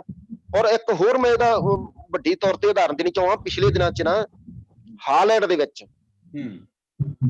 ਹਜ਼ਾਰਾਂ ਦੀ ਗਿਣਤੀ ਦੇ ਵਿੱਚ ਕਿਸਾਨਾਂ ਨੇ, ਉੱਥੋਂ ਹਾਲੈਂਡ ਦੇ ਕਿਸਾਨਾਂ ਨੇ ਉੱਥੇ ਮੁਜ਼ਾਹਰਾ ਕੀਤਾ ਵਾ ਆਪਣੇ ਟਰੈਕਟਰਾਂ ਨਾਲ, ਟੈਂਕਾਂ ਵਰਗੇ ਉਹਨਾਂ ਦੇ ਟਰੈਕਟਰ ਹੈਗੇ ਆ। ਉਹਨਾਂ ਨੇ ਉੱਥੇ ਜਿਹੜੇ ਵੱਡੇ ਹੈਗੇ ਆ ਸਟੋਰ ਉਹਨਾਂ ਨੂੰ ਘੇਰਾ ਪਾ ਲਿਆ। ਉਹ ਕਹਿੰਦੇ ਆ ਸਾਡੇ ਤੋਂ 35-37 ਡਾਲਰ ਜਿਹੜੇ ਸੈਂਟ ਤੇ ਦੁੱਧ ਲਿਆ ਜਾਂਦਾ ਲੀਟਰ, ਤੇ ਅੱਗੋਂ ਜਿਹੜੇ ਕਾਰਪੋਰੇਟ ਘਰਾਣੇ ਆ ਉਹ 1 ਯੂਰੋ ਤੋਂ ਵੀ ਵੱਧ ਜਿਹੜੇ ਮੁੱਲ ਤੇ ਉਹ ਦਿੰਦੇ ਆ ਦੁੱਧ। ਇਹ ਸਾਰੀ ਇਸ ਤਰ੍ਹਾਂ ਹੋਰ ਜਿਹੜੀਆਂ ਕਿਸਾਨਾਂ ਦੀਆਂ ਜਿਹੜੀਆਂ ਫਸਲਾਂ ਦਾ ਵੀ ਇਹੀ ਹਾਲ ਹੈ। ਇਹ ਜਿਹੜੀ ਪੰਜਾਬ ਦੀ ਜਿਹੜੀ ਨਵੀਂ ਮੂਵਮੈਂਟ ਹੈ ਇਹਨੇ ਬਹੁਤ ਵਿਸ਼ਵ ਵਿਆਪੀ ਜਿਹੜਾ ਅਸਰ ਪਾਉਣਾ ਹੈ ਜੀ ਔਰ ਜੀ ਪੈ ਰਿਹਾ ਹੈ। ਔਰ ਤੁਸੀਂ ਦੇਖੋਗੇ ਵੀ ਮਤਲਬ ਇਹਦੇ ਨਾਲ ਜਿਹੜੇ ਆ ਡੈਨਮਾਰਕ ਦੇ ਜਿਹੜੇ ਕਿਸਾਨ ਆ ਦੁੱਧ ਵਾਲੇ ਪ੍ਰੋਡਕਟ ਕਰਨ ਵਾਲੇ ਉਹ ਉੱਠ ਰਹੇ ਆ, ਹਾਲੈਂਡ ਵਾਲੇ ਉੱਠ ਰਹੇ ਆ, ਤੇ ਬਾਕੀ ਇਹ ਜਿਹੜੀ ਇਹ ਗੱਲ ਜਿਹੜੀ ਪੰਜਾਬ ਤੇ ਕਿੰਨੀ ਰਹਿਣੀ ਗੀ।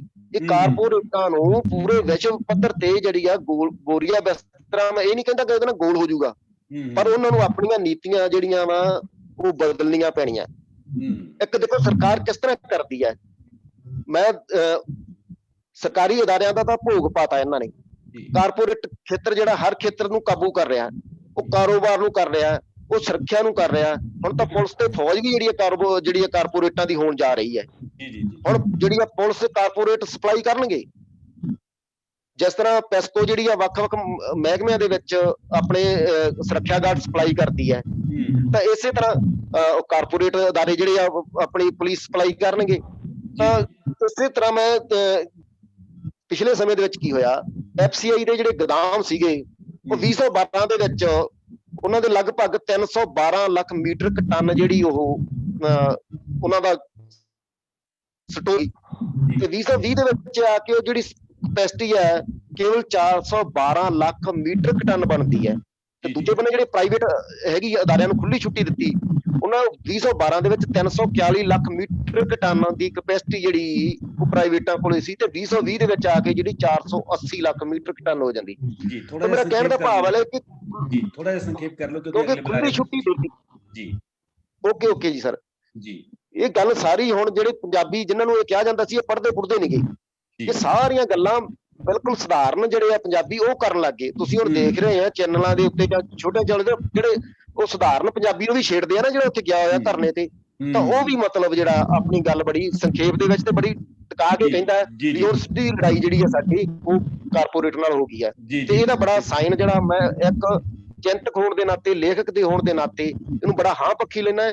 ਸਾਡੇ ਇਹਦੇ ਨਾਲ ਕੀ ਹੋਣਾ, ਜਿਹੜਾ ਬੜਾ ਭਾਈਚਾਰਕ ਤੰਦਾਂ ਜਿਹੜੀਆਂ ਮਜ਼ਬੂਤ ਹੋਣੀਆਂ, ਔਰ ਨਾਲ ਦੀ ਨਾਲ ਸਾਡੇ ਗੀਤ ਬਦਲਣੇ ਆ, ਸਾਡੀਆਂ ਕਹਾਣੀਆਂ ਬਦਲਣੀਆਂ ਨੇ, ਸਾਡੇ ਨਾਵਲ ਬਦਲਣੇ ਨੇ, ਪੂਰੀ ਸਮੁੱਚੀ ਧਰਾਤਲ ਜਿਹੜੀ ਆ ਬਦਲਣੀ ਹੈ। ਹੁਣ ਜਿਹੜੀ ਆ ਸਰਕਾਰ ਹਾਸ਼ੀਏ ਤੇ ਰਹਿ ਜਾਣੀ ਹੈ। ਹੁਣ ਲੜਾਈ ਜਿਹੜੀ ਸਾਡੀ ਸਿੱਧੀ ਜਿਹੜੀ ਆ ਉਹ ਕਾਰਪੋਰੇਟ ਜਗਤ ਦੇ ਨਾਲ ਹੋਣੀ ਹੈ। ਬਹੁਤ ਧੰਨਵਾਦ। ਸੱਚਮੁੱਚ ਜਦੋਂ ਆਸਾਮ ਦੇ ਬਾਗ ਲੁੱਟੇ ਜਾ ਰਹੇ ਸੀ ਉਦੋਂ ਅਸੀਂ ਬਾਹ ਤਾਜ ਦੀ ਐਡ ਦੇਖ ਕੇ ਤਾੜੀਆਂ ਮਾਰਦੇ ਹੁੰਦੇ ਸੀ, ਤੇ ਅੱਜ ਜਦੋਂ ਹੁਣੇ ਸਾਡੇ ਕੋਲੇ ਸਾਡੇ ਦਰਾਂ ਤੇ ਪਹੁੰਚ ਚੁੱਕੀ ਹੈ ਤਾਂ ਸਾਨੂੰ ਸੁਚੇਤ ਹੋਣਾ ਪੈ ਰਿਹਾ ਹੈ। ਚੰਗੀ ਗੱਲ ਹੈ, ਤੇਰਾ ਇਹ ਦਰੁਸਤ ਹੈ, ਅਸੀਂ ਸੁਚੇਤ ਹੋਏ ਹਾਂ। ਲੜਾਈ ਬਿਲਕੁਲ ਆਮਣੇ ਸਾਹਮਣੇ ਦੀ ਹੋ ਚੁੱਕੀ ਹੈ।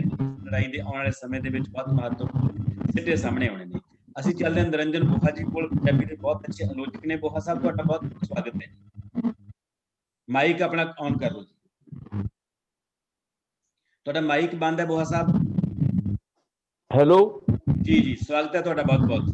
ਆਉਂਦੀ ਆਵਾਜ਼ ਹੁਣ? ਆ ਰਹੀ ਹੈ ਜੀ, ਆ ਰਹੀ ਹੈ। ਬੋਹਾ ਸਾਹਿਬ, ਇਸ ਮੋਰਚੇ ਦੀ ਹੋਰ ਵੱਡੀ ਖਾਸੀਅਤ ਹੈ ਕਿ ਇਸ ਮੋਰਚੇ ਦੇ ਵਿੱਚ ਬਹੁਤ ਲੰਬੇ ਸਮੇਂ ਬਾਅਦ ਨੌਜਵਾਨ ਇੱਕ ਵੱਡੀ ਤਾਕਤ ਬਣ ਕੇ ਉੱਭਰੇ ਨੇ। ਨੌਜਵਾਨੀ ਜਿਹੜਾ ਹਾਂ ਪੱਖੀ ਰੁਝਾਨ ਆਇਆ, ਤੁਸੀਂ ਕਿਉਂਕਿ ਪਹਿਲਾਂ ਨਸ਼ਿਆਂ ਦੇ ਫਰੰਟ ਤੇ ਵੀ ਕੰਮ ਕਰਦੇ ਰਹੇ ਹੋ ਤੇ ਨੌਜਵਾਨਾਂ ਦੇ ਵਿੱਚ ਨਸ਼ੇ ਬਹੁਤ ਜ਼ਿਆਦਾ ਨੇ, ਤੇ ਹੁਣ ਜਿਹੜਾ ਪੋਜ਼ਿਟਿਵ ਸਾਈਨ ਆਇਆ ਹੈ, ਇਸ ਤਬਦੀਲੀ ਦੇ ਕੀ ਕਾਰਨ ਨੇ ਤੇ ਕੀ ਪ੍ਰਭਾਵ ਨੇ? 5 ਤੋਂ 7 ਮਿੰਟ ਦੇ ਵਿੱਚ ਪਲੀਜ਼ ਥੋੜਾ ਜਿਹਾ ਸੰਖੇਪ ਰੱਖ ਕੇ ਟਿੱਪਣੀ ਕਰੋ ਜੀ। ਠੀਕ ਹੈ ਜੀ। ਦੀਪ ਜੀ, ਮੈਂ ਸਮਝਦਾ ਕਿ ਬੇਸ਼ੱਕ ਜਿਹੜਾ ਕਿਸਾਨੀ ਅੰਦੋਲਨ ਹੈ ਅਜੇ ਤੱਕ ਆਪਣੇ ਇੱਛਤ ਮੁਕਾਮ ਤੇ ਨਹੀਂ ਪਹੁੰਚਿਆ, ਪਰ ਹਰ ਜਿੱਤ ਬਹੁਤ ਪੜਾਵੀ ਹੁੰਦੀ ਹੈ। ਇਹਦੇ ਬਹੁਤ ਸਾਰੇ ਪੜਾਅ ਹੁੰਦੇ ਨੇ, ਤੇ ਜਿੰਨੇ ਇਸ ਨੇ ਹੁਣ ਤੱਕ ਪੜਾਅ ਪਾਰ ਕੀਤੇ ਹੈ ਉਹ ਵੀ ਆਪਣੇ ਆਪ 'ਚ ਇੱਕ ਵੱਡੀ ਜਿੱਤ ਦੇ ਬਰਾਬਰ ਹੈ। ਤੇ ਖਾਸ ਤੌਰ ਤੇ ਜੇ ਆਪਾਂ ਨੌਜਵਾਨਾਂ ਦੇ ਦ੍ਰਿਸ਼ਟੀਕੋਣ ਤੋਂ ਵਿਚਾਰੀਏ, ਇਹ ਬੜੇ ਪੋਜ਼ਿਟਿਵ ਸਾਨੂੰ ਸੰਕੇਤ ਜਿਹੜੇ ਨੌਜਵਾਨੀ ਬਾਰੇ ਮਿਲੇ ਨੇ। ਜੀ, ਨੌਜਵਾਨ ਆਪਣੇ ਆਪ 'ਚ ਇੱਕ ਸਿਰਜਕ ਸ਼ਕਤੀ ਹੈ, ਪਰ ਇਸ ਸਿਰਜਣਾ ਨੂੰ, ਉਸ ਦੇ ਅੰਦਰ ਜਿਹੜੀ ਛੁਪੀ ਹੈ, ਉਹਨੂੰ ਸਿਰਜਣਾਤਮਕ ਦਿਸ਼ਾ ਨਹੀਂ ਸੀ ਮਿਲ ਰਹੀ ਲੰਬੇ ਸਮੇਂ ਤੋਂ। ਤੇ ਇਸ ਅੰਦੋਲਨ ਨੇ ਉਸ ਨੂੰ ਇੱਕ ਦਿਸ਼ਾ ਦਿੱਤੀ ਹੈ। ਇਹ ਸਾਨੂੰ ਮੰਨ ਲੈਣਾ ਚਾਹੀਦਾ ਹੈ ਕਿ ਨੌਜਵਾਨ ਜਿਹੜੀ ਸਾਡੇ ਸੱਤਾ ਪ੍ਰਬੰਧ ਹੈ ਉਸ ਕਾਰਨ ਬਹੁਤ ਨਿਰਾਸ਼ ਸੀ। ਉਹਦੇ ਰੁਜ਼ਗਾਰ ਦੇ ਮੌਕੇ ਘਟ ਰਹੇ ਸੀ, ਉਹ ਨਸ਼ਿਆਂ ਵੱਲ ਵੱਧ ਰਿਹਾ ਸੀ, ਉਹ ਵਿਦੇਸ਼ਾਂ ਵੱਲ ਦੌੜ ਰਿਹਾ ਸੀ। ਪਰ ਇਸ ਅੰਦੋਲਨ ਤੋਂ ਬਾਅਦ ਉਸ ਦੀ ਦਿਸ਼ਾ ਇੱਕਦਮ ਬਦਲੀ ਹੈ, ਤੇ ਉਸ ਨੂੰ ਆਪਣੀ ਜਿਹੜੀ ਸਿਰਜਣਾਤਮਕ ਜਿਹੜੀ ਅੰਦਰ ਛੁਪੀ ਸ਼ਕਤੀ ਹੈ ਉਹਦਾ ਅਹਿਸਾਸ ਹੋਇਆ ਹੈ। ਤੇ ਜਦੋਂ ਪਹਿਲਾਂ ਕਿਸਾਨ ਯੂਨੀਅਨ 'ਚ ਇਕੱਲੇ ਸਾਡੇ ਵੱਡੀ ਉਮਰ ਦੇ ਲੋਕ ਹੁੰਦੇ ਸੀ, ਤਾਂ ਅੱਜ ਮੇਰੇ ਖਿਆਲ 'ਚ ਬਾਪੂਆਂ ਨਾਲੋਂ ਮੂਹਰੇ ਝੰਡੇ ਫੜ ਕੇ ਨੌਜਵਾਨ ਤੁਰੇ ਹੈ।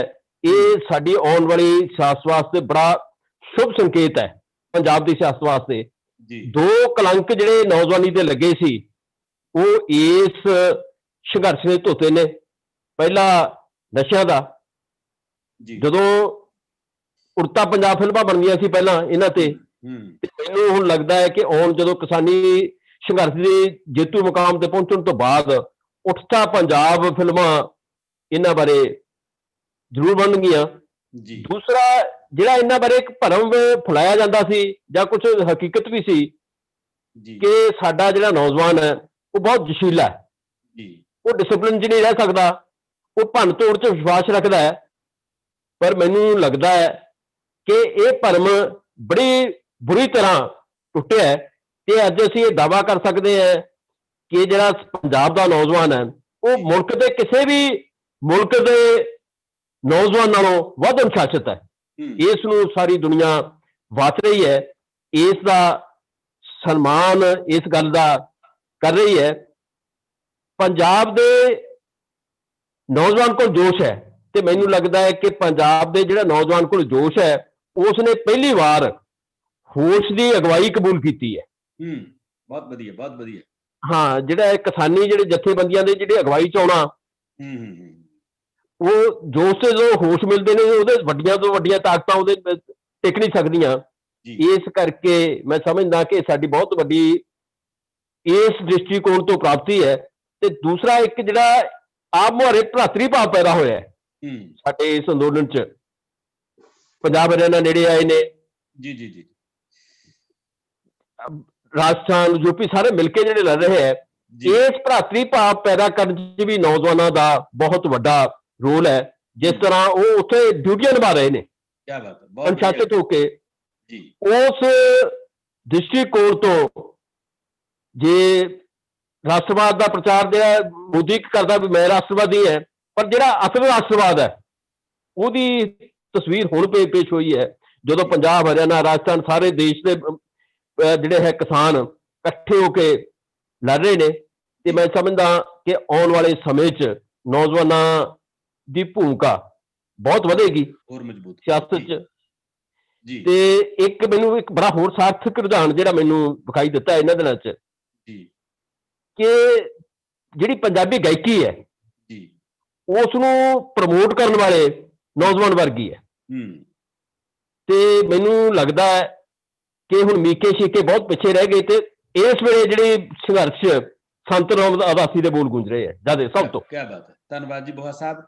ਸੱਚਮੁੱਚ ਸਾਡੇ ਨੌਜਵਾਨ ਹੁਣ ਕਰਤਾਰ ਸਿੰਘ ਸਰਾਭਾ, ਭਗਤ ਸਿੰਘ ਤੇ ਉਦਮ ਸਿੰਘ ਦੇ ਵਾਰਿਸ ਬਣਨ ਦੇ ਰਾਹ ਤੁਰੇ ਨੇ। ਇਹ ਬੜਾ ਪੋਜ਼ਿਟਿਵ ਸੰਕੇਤ ਹੈ। ਇਕੱਲੇ ਇਸ ਅੰਦੋਲਨ ਨਹੀਂ, ਆਉਣ ਵਾਲੇ ਜਿਹੜਾ ਭਵਿੱਖ ਦਾ ਦੇਸ਼ ਹੈ ਸਾਡਾ ਹਿੰਦੁਸਤਾਨ ਹੈ, ਉਹਦਾ ਨਕਸ਼ਾ ਕੀ ਹੋਣਾ ਹੈ, ਇਹ ਨੌਜਵਾਨਾਂ ਦੀ ਸ਼ਮੂਲੀਅਤ ਤੋਂ ਪਤਾ ਲੱਗਦਾ ਹੈ। ਤੇ ਨੌਜਵਾਨਾਂ ਦੀ ਸ਼ਮੂਲੀਅਤ ਜਿਸ ਕਦਰ ਹੋ ਰਹੀ ਹੈ ਉਸ ਤੋਂ ਸਾਨੂੰ ਦੇਸ਼ ਦੇ ਚੰਗੇ ਭਵਿੱਖ ਦੇ ਆਸਾਰ ਵੀ ਦਿਖਾਈ ਦੇਣ ਲੱਗੇ ਨੇ।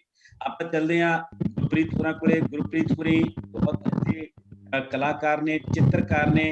ਗੱਲ ਵੀ ਕਲਾਕਾਰਾਂ ਦੀ ਚੱਲੀ ਹੈ, ਬੋਹਾ ਸਾਹਿਬ ਨੇ ਟੱਚ ਕੀਤਾ ਤੇ ਇਸ ਇਸ਼ੂ ਨੂੰ ਆਪਾਂ ਗੁਰਪ੍ਰੀਤ ਹੋਰਾਂ ਕੋਲੇ ਇਹਨਾਂ ਕੋਲੇ ਲੈ ਕੇ ਚੱਲਦੇ ਹਾਂ। ਗੁਰਪ੍ਰੀਤ ਜੀ, ਸਭ ਤੋਂ ਪਹਿਲਾਂ ਤੁਹਾਡਾ ਬਹੁਤ ਬਹੁਤ ਸਵਾਗਤ ਕਰਦੇ ਹਾਂ ਜੀ। ਹਾਂਜੀ, ਥੈਂਕ ਯੂ ਜੀ, ਬਹੁਤ ਬਹੁਤ ਸ਼ੁਕਰੀਆ। ਗੁਰਪ੍ਰੀਤ ਜੀ, ਤੁਹਾਡੇ ਤੋਂ ਅਸੀਂ ਇਹ ਜਾਣਨਾ ਚਾਹੁੰਦੇ ਹਾਂ ਕਿ ਦੋ ਤਰ੍ਹਾਂ ਦੇ ਕਲਾਕਾਰ ਦਿਖਾਈ ਦਿੰਦੇ ਨੇ ਕਿਸਾਨ ਸੰਘਰਸ਼ ਦੇ ਵਿੱਚ ਵੀ। ਇੱਕ ਪਾਸੇ ਕੰਗਣਾ ਰਣੌਤ ਵਰਗੇ ਕਲਾਕਾਰ ਨੇ ਜਿਹੜੇ ਮਤਲਬ ਇਸ ਸੰਘਰਸ਼ ਨੂੰ ਬਦਨਾਮ ਕਰ ਰਹੇ ਨੇ, ਲੀਹ ਤੋਂ ਲਾ ਰਹੇ ਨੇ। ਹੋਰ ਵੀ ਇਸ ਲਾਈਨ 'ਚ ਬਹੁਤ ਸਾਰੇ ਨੇ ਜਿਹੜੇ ਚੁੱਪ ਨੇ ਜਾਂ ਬੋਲ ਰਹੇ ਨੇ। ਦੂਜੇ ਪਾਸੇ ਬਹੁਤ ਸਾਰੇ ਲੋਕ ਕਲਾਕਾਰ ਉੱਭਰ ਕੇ ਸਾਹਮਣੇ ਆਏ ਨੇ। ਤੁਸੀਂ ਚਿੱਤਰਕਾਰ ਹੋ, ਕਲਾਕਾਰ ਹੋ, ਚਿੱਤਰਕਾਰੀ ਦੇ ਪ੍ਰਸੰਗ ਦੇ ਵਿੱਚ ਵੀ ਤੇ ਕਲਾਕਾਰੀ ਦੇ ਪ੍ਰਸੰਗ ਦੇ ਵਿੱਚ ਵੀ ਇਹ ਬਦਲਦੇ ਰੁਝਾਨਾਂ ਤੇ ਕੀ ਟਿੱਪਣੀ ਕਰਨਾ ਚਾਹੁੰਦੇ ਹੋ? ਹਾਂਜੀ, ਸਭ ਤੋਂ ਪਹਿਲਾਂ ਹੈ ਕਿ ਮੈਂ ਪਹਿਲਾਂ ਵੀ ਮੇਰਾ ਤਾਂ ਬੈਕਗਰਾਉਂਡ ਖੈਰ ਹੀ ਰਿਹਾ ਸੀ, ਸੰਘਰਸ਼ ਵਾਲੀ ਰਿਹਾ ਸੀ ਜੀ। ਸਟੂਡੈਂਟ ਲਾਈਫ ਤੋਂ ਸੰਘਰਸ਼ ਕੀਤਾ ਸੀ ਜਿਹੜਾ ਖਾਸ ਤੌਰ ਤੇ ਲਿਆ ਜੀ। ਜਿਹੜਾ ਕਲਾਕਾਰ ਮੇਰਾ ਹੋਣਾ ਜਾਂ ਕਲਾਕਾਰ ਜਿਹੜੇ ਮੈਂ ਹੋਰ ਵੀ ਦੇਖੇ ਪੰਜਾਬ ਦੇ, ਜੇ ਮੈਂ ਗੱਲ ਕਰਾਂ ਪੰਜਾਬ ਦੀ ਬਹੁਤੀ ਕਲਾ, ਖਾਸ ਤੌਰ ਤੇ ਨਾਟਕ ਪੰਜਾਬ ਦਾ, ਪੰਜਾਬ ਦੀ ਕਵਿਤਾ, ਇਹ ਜ਼ਿਆਦਾ ਲੋਕ ਸੰਘਰਸ਼ ਪੱਖੀ ਰਹੇ।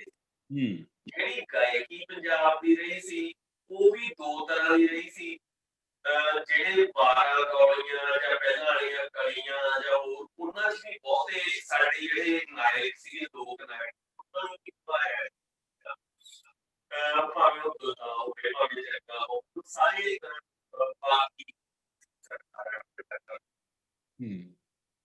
ਪਰ ਪ੍ਰੈਜ਼ੈਂਟ ਟਾਈਮ ਤੇ ਇੱਕ ਨਿਰਾਸ਼ਾ ਦਾ ਦੌਰ ਆਉਣ ਲੱਗ ਗਿਆ ਸੀ।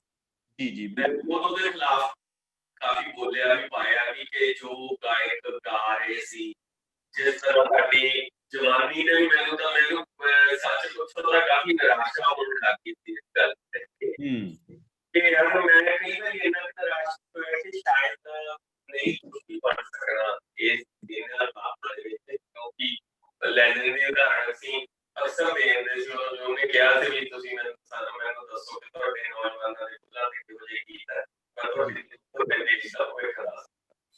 ਤੇ ਇੱਥੇ ਹੁਣ ਸਡਨਲੀ ਇੱਕ ਬਹੁਤ ਵੱਡੀ ਚੇਂਜ ਆ, ਸਾਰਾ ਕੁਝ ਜਿਹੜਾ ਕਿ ਵਹਾ ਚ ਲੈ ਗਿਆ ਆਪਣੇ ਆਪ ਹੀ ਵਹਾ ਕੇ ਲੈ ਗਈ।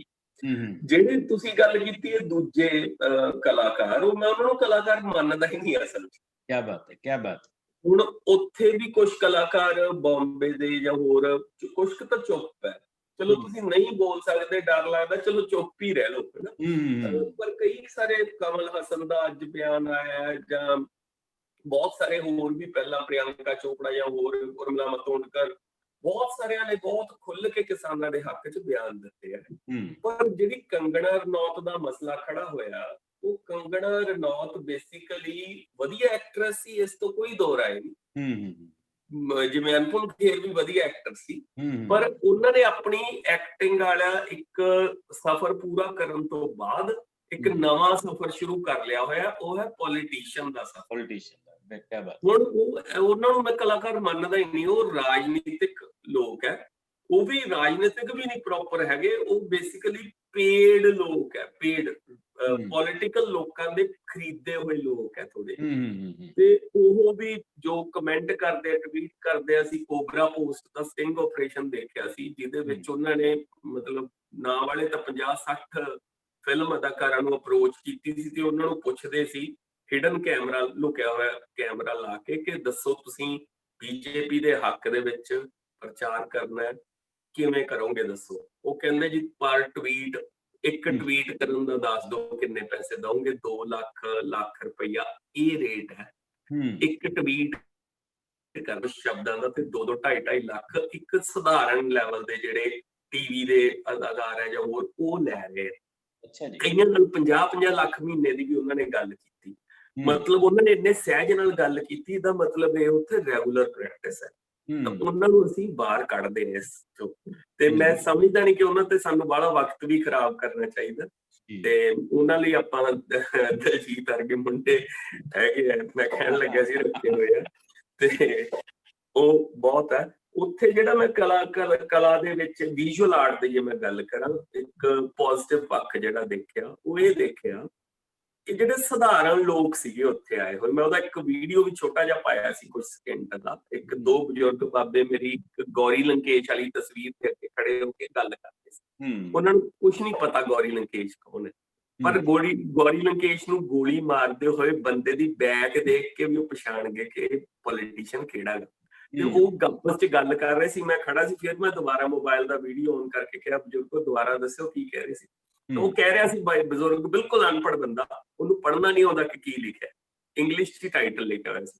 ਉਹ ਕਹਿੰਦਾ ਕਿ ਆਹ ਨਾ ਜਿਹੜਾ ਲੀਡਰ ਹੈ, ਆਹ ਤੀਵੀਂ ਦੇ ਨਾ ਗੋਲੀ ਮਾਰ ਰਿਹਾ, ਤੇ ਪਰ ਨਾ ਇਹਨੇ ਇਹਦੇ ਮੂੰਹ ਤੇ ਥੁੱਕ ਤਾ ਗੋਲੀ ਵੱਜਣ ਤੋਂ ਪਹਿਲਾਂ, ਕਹਿੰਦੀ ਮੈਂ ਤੇਰੀ ਗੱਲ ਨਹੀਂ ਮੰਨਦੀ। ਤੇ ਹੁਣ ਇੰਨੇ ਸਧਾਰਨ ਲੋਕ ਜਦੋਂ ਸਮਝਣ ਲੱਗ ਜਾਣਗੇ, ਮੇਰੇ ਜਿਹੜੇ ਕਾਰਟੂਨ ਵੀ ਡਿਸਪਲੇ ਤੇ ਲਾਏ ਹੋਏ ਸੀ ਮੈਂ ਟਿਕਰੀ ਮੋਰਚੇ ਤੇ ਵੀ ਤੇ ਸਿੰਘੂ ਬਾਰਡਰ ਤੇ ਵੀ, ਦੋਨਾਂ ਤੇ, ਉਹਨਾਂ ਨੂੰ ਵੀ ਦੇਖ ਕੇ ਬਿਲਕੁਲ ਨਰੋਲ ਦੇਸੀ ਬਜ਼ੁਰਗ ਬੰਦੇ ਉਹ ਆ ਕੇ ਕਹਿ ਰਹੇ ਸੀ, ਆਹ ਯਾਰ ਪਵਾੜੇ ਦੀ ਜੜ ਤਾਂ ਅੰਬਾਨੀ, ਜਾਂ ਆਹ ਅੰਬਾਨੀ ਹੈ ਨਾ, ਇਹ ਹੈ ਪਵਾੜੇ ਦੀ ਜੜ। ਕੋਈ ਆ ਤਾਂ ਇਹਨਾਂ ਦਾ ਐਵੇਂ ਹੀ ਹੈ ਨਾ, ਮਤਲਬ ਇਹਦੀ ਤਾਂ ਕੋਈ ਕਾਤ ਹੀ ਨਹੀਂ ਮੋਦੀ ਦੀ। ਏਦਾਂ ਦੇ ਲਫ਼ਜ਼ ਯੂਜ਼ ਕਰਦੇ ਸੀ ਨਾ, ਤਾਂ ਮੈਨੂੰ ਲੱਗਿਆ ਕਿ ਇਹ ਸਾਰੀ ਦੇਣ ਇਹ ਕਿਸਾਨੀ ਸੰਘਰਸ਼ ਦੀ ਦੇਣ, ਤੇ ਇਹ ਕੋਈ 2-4 ਦਿਨਾਂ ਚ ਨਹੀਂ ਹੋਈ। ਇਹ ਕੋਈ ਸਿਰਫ ਆਹ 3 ਕਾਲੇ ਕਾਨੂੰਨ ਲਿਆਉਣ ਦੇ ਦੌਰਾਨ ਹੀ ਨਹੀਂ ਹੋਈ। ਬਹੁਤ ਲੰਬਾ ਸਮਾਂ ਇਹਨਾਂ ਨੇ ਯੂਨੀਅਨ ਨੇ ਸੰਘਰਸ਼ ਲੜਿਆ। ਜਿਵੇਂ ਆਪਾਂ ਮਨਜੀਤ ਧਨੇਰ ਹੋਣਾ ਦੀ ਆਪਾਂ ਰਿਹਾਈ ਜਾਂ ਉਹਨਾਂ ਦਾ ਮਤਲਬ ਆਪਾਂ ਸੰਘਰਸ਼ ਦੇਖਿਆ, ਜਾਂ ਹੋਰ ਇਹਨਾਂ ਨੇ ਸਕਸੈਸਫੁਲ ਸੰਘਰਸ਼ ਲੜੇ ਹੈ ਤੇ ਜਿੱਤੇ ਹੈ। ਅਦਰਵਾਈਜ਼ ਇਹ ਨਹੀਂ ਕਿ ਮਤਲਬ ਆਪਾਂ ਇਹਨੂੰ ਇਹ ਸਮਝ ਲਾਂਗੇ ਕਿ ਉਹ ਚਮਤਕਾਰ ਹੋਈ ਜਾਂਦਾ ਕਿਸੇ ਬਾਰਡਰ ਤੇ। ਜਿਵੇਂ ਕੋਈ ਕਹਿ ਦੇ ਕਿ ਉਹ ਬੰਦਾ ਤਾਂ ਜੀ ਰਾਤੋਂ ਰਾਤ ਹੀ ਮਸ਼ਹੂਰ ਹੋ ਗਿਆ, ਨਹੀਂ, ਉਹਦੇ ਪਿੱਛੇ ਬਹੁਤ ਸਾਲਾਂ ਦੀ ਮਿਹਨਤ ਹੁੰਦੀ ਹੈ ਜਿਹੜੀ ਇੱਕ ਮੁਕਾਮ ਤੇ ਆ ਕੇ ਨਜ਼ਰ ਆ ਜਾਂਦੀ ਹੈ। ਤੇ ਸਿਰਫ ਮੈਂ ਕੁਝ ਦੋ ਪੁਆਇੰਟਸ ਨਾਲ ਗੱਲ ਆਪਣੀ ਖਤਮ ਕਰੂੰਗਾ। ਇਹਨੂੰ ਨਾ ਜੋ ਮੈਂ ਹੁਣ ਤੱਕ ਇਤਿਹਾਸ ਨੂੰ ਜਾਂ ਇਕੋਨਮੀ ਨੂੰ ਵੀ ਨਾਲ ਸਟੱਡੀ ਕਰਦਾ, ਸਿਰਫ ਅਸੀਂ ਸਰਕਾਰਾਂ ਤੋਂ ਹੀ ਨਾ ਮੰਗੀਏ। ਸਰਕਾਰਾਂ ਤੋਂ ਤਾਂ ਅਸੀਂ ਇਹ ਕਾਨੂੰਨ ਬਕਾਲੇ ਵਾਪਸ ਕਰਾਈਏ, ਸਵਾਮੀਨਾਥਨ ਕਮਿਸ਼ਨ ਦੀ ਵੀ ਰਿਪੋਰਟ ਲਾਗੂ ਕਰਾਈਏ, ਪਰ ਅਸੀਂ ਕਾਰਪੋਰੇਟ ਸੈਕਟਰ ਦੇ ਜਿਹੜਾ ਮੁਕਾਬਲੇ ਦਾ ਹਨਾ ਕੋਆਪਰੇਟਿਵ ਸੈਕਟਰ ਖੜਾ ਕਰੀਏ। ਸਾਨੂੰ ਕੋਆਪਰੇਟਿਵ ਸੈਕਟਰ ਖੜਾ ਕਰਨ ਦੀ ਬਹੁਤ ਹੀ ਸਖਤ ਜ਼ਰੂਰਤ ਹੈ, ਕਿਉਂਕਿ ਅਸੀਂ ਕਿੰਨੀ ਕੁ ਦੇਰ ਵੱਡੀ ਮਸ਼ੀਨਰੀ ਦਾ ਜਾਂ ਨਵੇਂ ਸਾਧਨਾਂ ਦਾ ਵਿਰੋਧ ਕਰਾਂਗੇ। ਆਉਣੇ ਹੀ ਆਉਣੇ, ਅੱਜ ਨਹੀਂ ਆਉਣਗੇ, ਕੱਲ ਆਉਣਗੇ। ਕਿਉਂ ਨਾ ਅਸੀਂ ਖੁਦ ਆਪਣੇ ਤੌਰ ਤੇ ਉਹਨਾਂ ਨੂੰ ਅਪਣਾਈਏ। ਵੱਡੇ ਵੱਡੇ ਗਰੁੱਪ ਬਣਾ ਕੇ 500 ਜਾਂ 100 ਜਾਂ ਈਵਨ 20-50 ਤੋਂ ਸ਼ੁਰੂ ਕੀਤਾ ਜਾ ਸਕਦਾ। 20 ਕਿਸਾਨ ਜਾਂ 50 ਕਿਸਾਨ ਇਕੱਠੇ, ਉਹ ਇਕੱਠੇ ਖੇਤੀ ਕਰਨ। ਉਹਦੇ ਨਾਲ ਉਹਨਾਂ ਦੀ ਮਸ਼ੀਨਰੀ ਘੱਟ ਵਰਤੀ ਜਾਊਗੀ, ਉਹਨਾਂ ਦਾ ਖਰਚਾ ਘਟੂਗਾ। ਉਹਦੀਆਂ ਉਦਾਹਰਨਾਂ ਸਾਡੇ ਕੋਲੇ ਐਕਸਪਰਟ ਹੈਗੇ ਆ। ਮੈਂ ਆਸਟ੍ਰੇਲੀਆ ਗਿਆ ਸੀ, ਉੱਥੋਂ ਅਮਨਦੀਪ ਸਿੱਧੂ ਹੁਣੀ ਉਹਨਾਂ ਨੇ ਓਜ਼ ਗਰੁੱਪ ਬਣਾਇਆ। ਪੰਜਾਬੀ ਕਿਸਾਨ ਆ ਸਾਰੇ, ਕੇਲੇ ਦੀ ਖੇਤੀ ਛੱਡ ਕੇ ਉਹਨਾਂ ਨੇ ਬਲੂਬੇਰੀ ਦੀ ਖੇਤੀ ਸ਼ੁਰੂ ਕੀਤੀ ਤੇ ਇਸ ਟਾਈਮ ਇੰਨੇ ਕੁ ਪ੍ਰੋਫਿਟ 'ਚ ਹੈ। ਜੇ ਪਹਿਲਾਂ ਉਹ ਕੋਈ ਪਰ ਪਰਸਨ ਮੰਨ ਲਓ $5000 ਕਮਾ ਰਿਹਾ ਸੀ ਤਾਂ $20000 ਤੱਕ ਪਹੁੰਚ ਗਈ, 4 ਤੱਕ। ਤੇ ਉਹੀ ਕੋਆਪਰੇਟਿਵ ਹੈ ਜੀ। ਤੇ ਕਾਰਪੋਰੇਟ ਸੈਕਟਰ ਦੇ ਮਾਡਲ ਨੂੰ ਉਹਨਾਂ ਨੇ ਫੜ ਲਿਆ। ਅਸੀਂ ਵੀ ਉਵੇਂ ਹੀ ਕਰੀਏ ਤਾਂ ਕਾਮਯਾਬ ਹੋਵਾਂਗੇ। ਬਹੁਤ ਕਮਾਲ ਦੀਆਂ ਗੱਲਾਂ ਤੁਸੀਂ ਕੀਤੀਆਂ। ਰਵਿੰਦਰ ਸੰਧੂ ਹੋਰਾਂ ਦਾ ਵੀ ਇੱਕ ਕਮੈਂਟ ਆਇਆ ਤੁਹਾਡੇ ਇਸ ਪ੍ਰਸੰਗ ਦੇ ਵਿੱਚ ਕਿ ਮਹਿਮਾ ਚੌਧਰੀ 1 ਕਰੋੜ ਰੁਪਏ 1 ਮਹੀਨੇ ਦੇ 5 ਟਵੀਟਾਂ ਦੇ ਮੰਗਦੀ ਹੈ। ਸੱਚਮੁੱਚ ਇਸ ਤਰ੍ਹਾਂ ਦੇ ਬਹੁਤ ਸਾਰੇ ਲੋਕ ਨੇ ਤੇ ਸਾਨੂੰ ਇਸ ਬਕਾਊ ਮੀਡੀਆ ਤੇ ਬਕਾਊ ਕਲਾਕਾਰਾਂ ਦੀ ਅਸਲੀਅਤ ਵੀ ਇਸ ਸੰਘਰਸ਼ ਦੇ ਬਹਾਨੇ ਸਮਝ ਆ ਰਹੀ ਹੈ। ਇਹ ਅਸੀਂ ਸਿੱਖ ਰਹੇ ਹਾਂ ਕਿ ਉਸ ਦਰੀ ਦੇ ਥੱਲੇ ਗੰਦ ਕਿੰਨਾ ਕੁ ਪਿਆ ਹੈ ਤੇ ਉਹ ਦਰੀ ਦਾ ਜਿਹੜਾ ਹੈਗਾ ਨਾ ਚੱਕਿਆ ਗਿਆ ਤੇ ਉਹ ਬਦਬੂ ਜਿਹੜੀ ਸਾਡੇ ਸਾਹਮਣੇ ਆ ਰਹੀ ਹੈ, ਇਹ ਵੀ ਇਸ ਸੰਘਰਸ਼ ਦੀ ਪ੍ਰਾਪਤੀ ਹੈ। ਚੱਲਦੇ ਆਪਾਂ ਡਾਕਟਰ ਸੰਤੋਖ ਸੁੱਖੀ ਹੋਰਾਂ ਕੋਲੇ। ਸੰਤੋਖ ਸੁੱਖੀ ਜੀ ਇਸ ਵੇਲੇ ਦਲਿਤ ਕਵਿਤਾ ਦੇ ਵੱਡੇ ਹਸਤਾਖਰ ਨੇ, ਬਹੁਤ ਖੂਬਸੂਰਤ ਕਵਿਤਾ ਲਿਖਦੇ ਨੇ ਤੇ ਬਹੁਤ ਖੂਬਸੂਰਤ ਚਿੰਤਨ ਕਰਦੇ ਨੇ। ਸੰਤੋਖ ਸੁੱਖੀ ਜੀ, ਤੁਹਾਡਾ ਸਵਾਗਤ ਕਰਦੇ ਹਾਂ।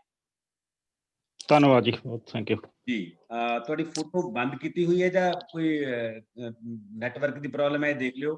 ਹਾਂਜੀ ਜੀ। ਹੁਣ ਮੂਰਤ ਸਮੇਤ ਸਵਾਗਤ ਹੈ ਤੁਹਾਡਾ।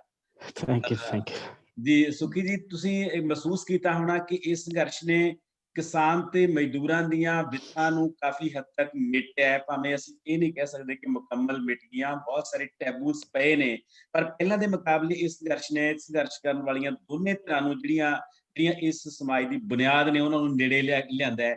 ਇਹ ਸਾਂਝ ਦੀ ਕੀ ਭਵਿੱਖ ਮੁਖੀ ਸਿੱਟੇ ਸਮਝਦੇ ਹੋ ਤੁਸੀਂ? ਜੇ ਆਪਣੇ ਕਵਿਤਾ ਦੀ ਕਿਸੇ ਸ਼ੇਅਰ ਦੇ ਹਵਾਲੇ ਨਾਲ ਵੀ ਗੱਲ ਕਰਨੀ ਚਾਹੁੰਦੇ ਹੋ ਤਾਂ ਵੀ ਸਵਾਗਤ ਹੈ। ਡਾਕਟਰ ਸਾਹਿਬ, ਕੁਝ ਗੱਲਾਂ ਜਿਹੜੀਆਂ ਮੈਂ ਕਹਿਣੀਆਂ ਚਾਹੁੰਦਾ ਸੀ ਉਹ ਹੋ ਗਈਆਂ। ਇੱਕ ਦ੍ਰਿਸ਼ ਹੈ ਮੇਰੇ ਕੋਲੇ 1990 ਤੋਂ ਪਹਿਲਾਂ ਦਾ ਤੇ 1990 ਤੋਂ ਬਾਅਦ ਦਾ। ਇੱਕ ਮੈਂ ਗੱਲ ਨੂੰ ਫਾਸੇ ਸੁਣਾਉਂਦਾ ਹੁੰਦਾ ਸੀ, ਅੱਜ ਉਹ ਗੱਲ ਸੀਰੀਅਸ ਹੋ ਗਈ। ਸਾਡੇ ਪਿੰਡ ਦਾ ਇੱਕ ਜ਼ਿਮੀਂਦਾਰ ਸੀ, ਉਹਦੇ ਨਾਲ 2 ਬੰਦੇ ਸੀਰੀ ਰਲੇ ਹੋਏ ਸੀ। ਉਹ ਸੀਰੀ ਰਲੇ, ਇੱਕ ਦਿਨ ਉਹਨਾਂ ਨੇ ਥੋੜਾ ਜਿਹਾ ਸਖਤ ਸੀ ਜ਼ਿਮੀਂਦਾਰ, ਉਹਨੇ ਉਹ ਕੁੱਟੇ। ਜਦੋਂ ਕੁੱਟੇ, ਇੱਕ ਦਾ ਨਾਂ ਸੀ ਰਾਮੂ, ਦੂਸਰੇ ਦਾ ਨਾਂ ਬੁੱਧਨਾ ਸੀ। ਰਾਮੂ ਨੂੰ ਕਿਸੇ ਨੇ ਪੁੱਛ ਲਿਆ, ਕਹਿੰਦਾ ਕੀ ਗੱਲ ਵੀ ਤੂੰ ਰੋਂਦਾ ਹੁੰਦਾ? ਉਹ ਕਹਿੰਦਾ ਮੈਂ ਕੀ ਇਕੱਲਾ ਰੋਣਾ, ਪਿੱਛੇ ਬੁੱਧਨਾ ਵੀ ਰੋਂਦਾ ਹੁੰਦਾ। ਕਿਆ ਬਾਤ ਹੈ ਜੀ। ਤੇ ਅੱਜ 90 ਤੋਂ ਬਾਅਦ ਉਹ ਜ਼ਿਮੀਂਦਾਰ ਵੀ ਉਹਨਾਂ ਚ ਰੋਣ ਵਾਲਿਆਂ ਚ ਸ਼ਾਮਲ ਹੈ ਜਿਹੜੇ ਪਹਿਲਾਂ 2 ਰੋ ਰਹੇ ਸੀ। ਇਹ ਇੱਕ ਸਾਂਝ ਹੈ ਕਿ ਪਹਿਲਾਂ ਜਿਸ ਤਰ੍ਹਾਂ ਦਾ ਸਾਡੇ ਕੋਲ ਚਲਨ ਚੱਲ ਰਿਹਾ ਸੀ ਉਹਦੇ ਵਿੱਚ ਕਿਸਾਨ ਵੀ ਉਹ ਸ਼ਾਮਲ ਹੋ ਗਿਆ। ਇਹ ਸੰਘਰਸ਼ ਹੈ ਜਿਹੜਾ ਉਹ ਸਾਰਿਆਂ ਦਾ ਸਾਂਝਾ ਬਣ ਚੁੱਕਿਆ। ਦੂਸਰੀ ਗੱਲ ਇਹ ਹੈ ਕਿ ਜਿਹੜਾ ਸੰਘਰਸ਼ ਹੁੰਦਾ ਉਹਨੇ ਅੰਤਰਮੁਖੀ ਵਰਤਾਰਿਆਂ ਨੂੰ ਬਾਹਰਮੁਖੀ ਕਰਨਾ ਹੁੰਦਾ। ਜਿਹੜੀਆਂ ਉਹਦੇ ਵਿੱਚ ਕਨਫਲਿਕਟਸ ਪਈਆਂ ਹੁੰਦੀਆਂ ਨੇ, ਚਾਹੇ ਕਲਚਰਲ ਪਈਆਂ ਹੋਣ, ਚਾਹੇ ਭਾਸ਼ਾਈ ਪਈਆਂ ਹੋਣ, ਚਾਹੇ ਖੇਤਰੀ ਪਈਆਂ ਹੋਣ, ਉਹਨਾਂ ਨੂੰ ਤੋੜ ਦੇਣਾ ਹੁੰਦਾ ਹੈ। ਤੇ ਇਸ ਸੰਘਰਸ਼ ਨੇ ਵੀ ਉਹ ਕੰਮ ਕੀਤਾ ਹੈ। ਦੂਸਰਾ ਇਹ ਹੈ ਕਿ ਇਹਦੇ ਵਿੱਚ ਦੁਕਾਨਦਾਰ ਨੇ, ਆੜਤੀਏ ਨੇ, ਕਰਮਚਾਰੀ ਨੇ, ਛੋਟੇ ਵਪਾਰੀ ਨੇ, ਉਹ ਸਾਰੇ ਸ਼ਾਮਲ ਹੋ ਚੁੱਕੇ ਨੇ। ਕਾਰਨ ਇਹਦਾ ਇਹ ਹੈ ਕਿ ਜੇ ਇੱਕ ਵਾਰ ਕਿਸਾਨ ਦੱਬਿਆ ਜਾਂਦਾ ਹੈ ਜਾਂ ਉਹਦੀ ਦੁਰਗਤੀ ਹੁੰਦੀ ਹੈ ਤਾਂ ਉਹਦੇ ਨਾਲ ਸਾਰਾ ਕੁਛ ਹੀ ਜੁੜ ਜਾਂਦਾ। ਉਹਦੇ ਨਾਲ ਸਭ ਤੋਂ ਵੱਡੀ ਜਿਹੜੀ ਗੱਲ ਵਾਪਰਨੀ ਉਹ ਮਹਿੰਗਾਈ ਆਉਣੀ ਹੈ। ਜਦੋਂ ਮਹਿੰਗਾਈ ਵੱਧ ਗਈ, ਮਹਿੰਗਾਈ ਦੇ ਨਾਲ ਹੀ ਉਹਦੇ ਦੂਸਰਾ ਪੱਖ ਉਹਦੇ ਚ ਬੇਰੁਜ਼ਗਾਰੀ ਦਾ ਆਊਗਾ। ਜੇ ਇਹ ਦੋਨੇ ਚੀਜ਼ਾਂ ਵੱਧ ਜਾਂਦੀਆਂ ਤਾਂ ਲੋਕਾਂ ਦੀ ਹੈ ਜਿਹੜੀ ਜੀਣ ਦੀ ਜਿਹੜੀ ਸਮਰੱਥਾ ਉਹ ਵੀ ਘਟ ਜੂਗੀ। ਉਹ ਖਾਣ ਪੀਣ ਦੇ ਚੱਕਰ 'ਚ ਦੀ ਪੂਰਤੀ ਵਾਸਤੇ ਲੱਗੇ ਰਹਿਣਗੇ।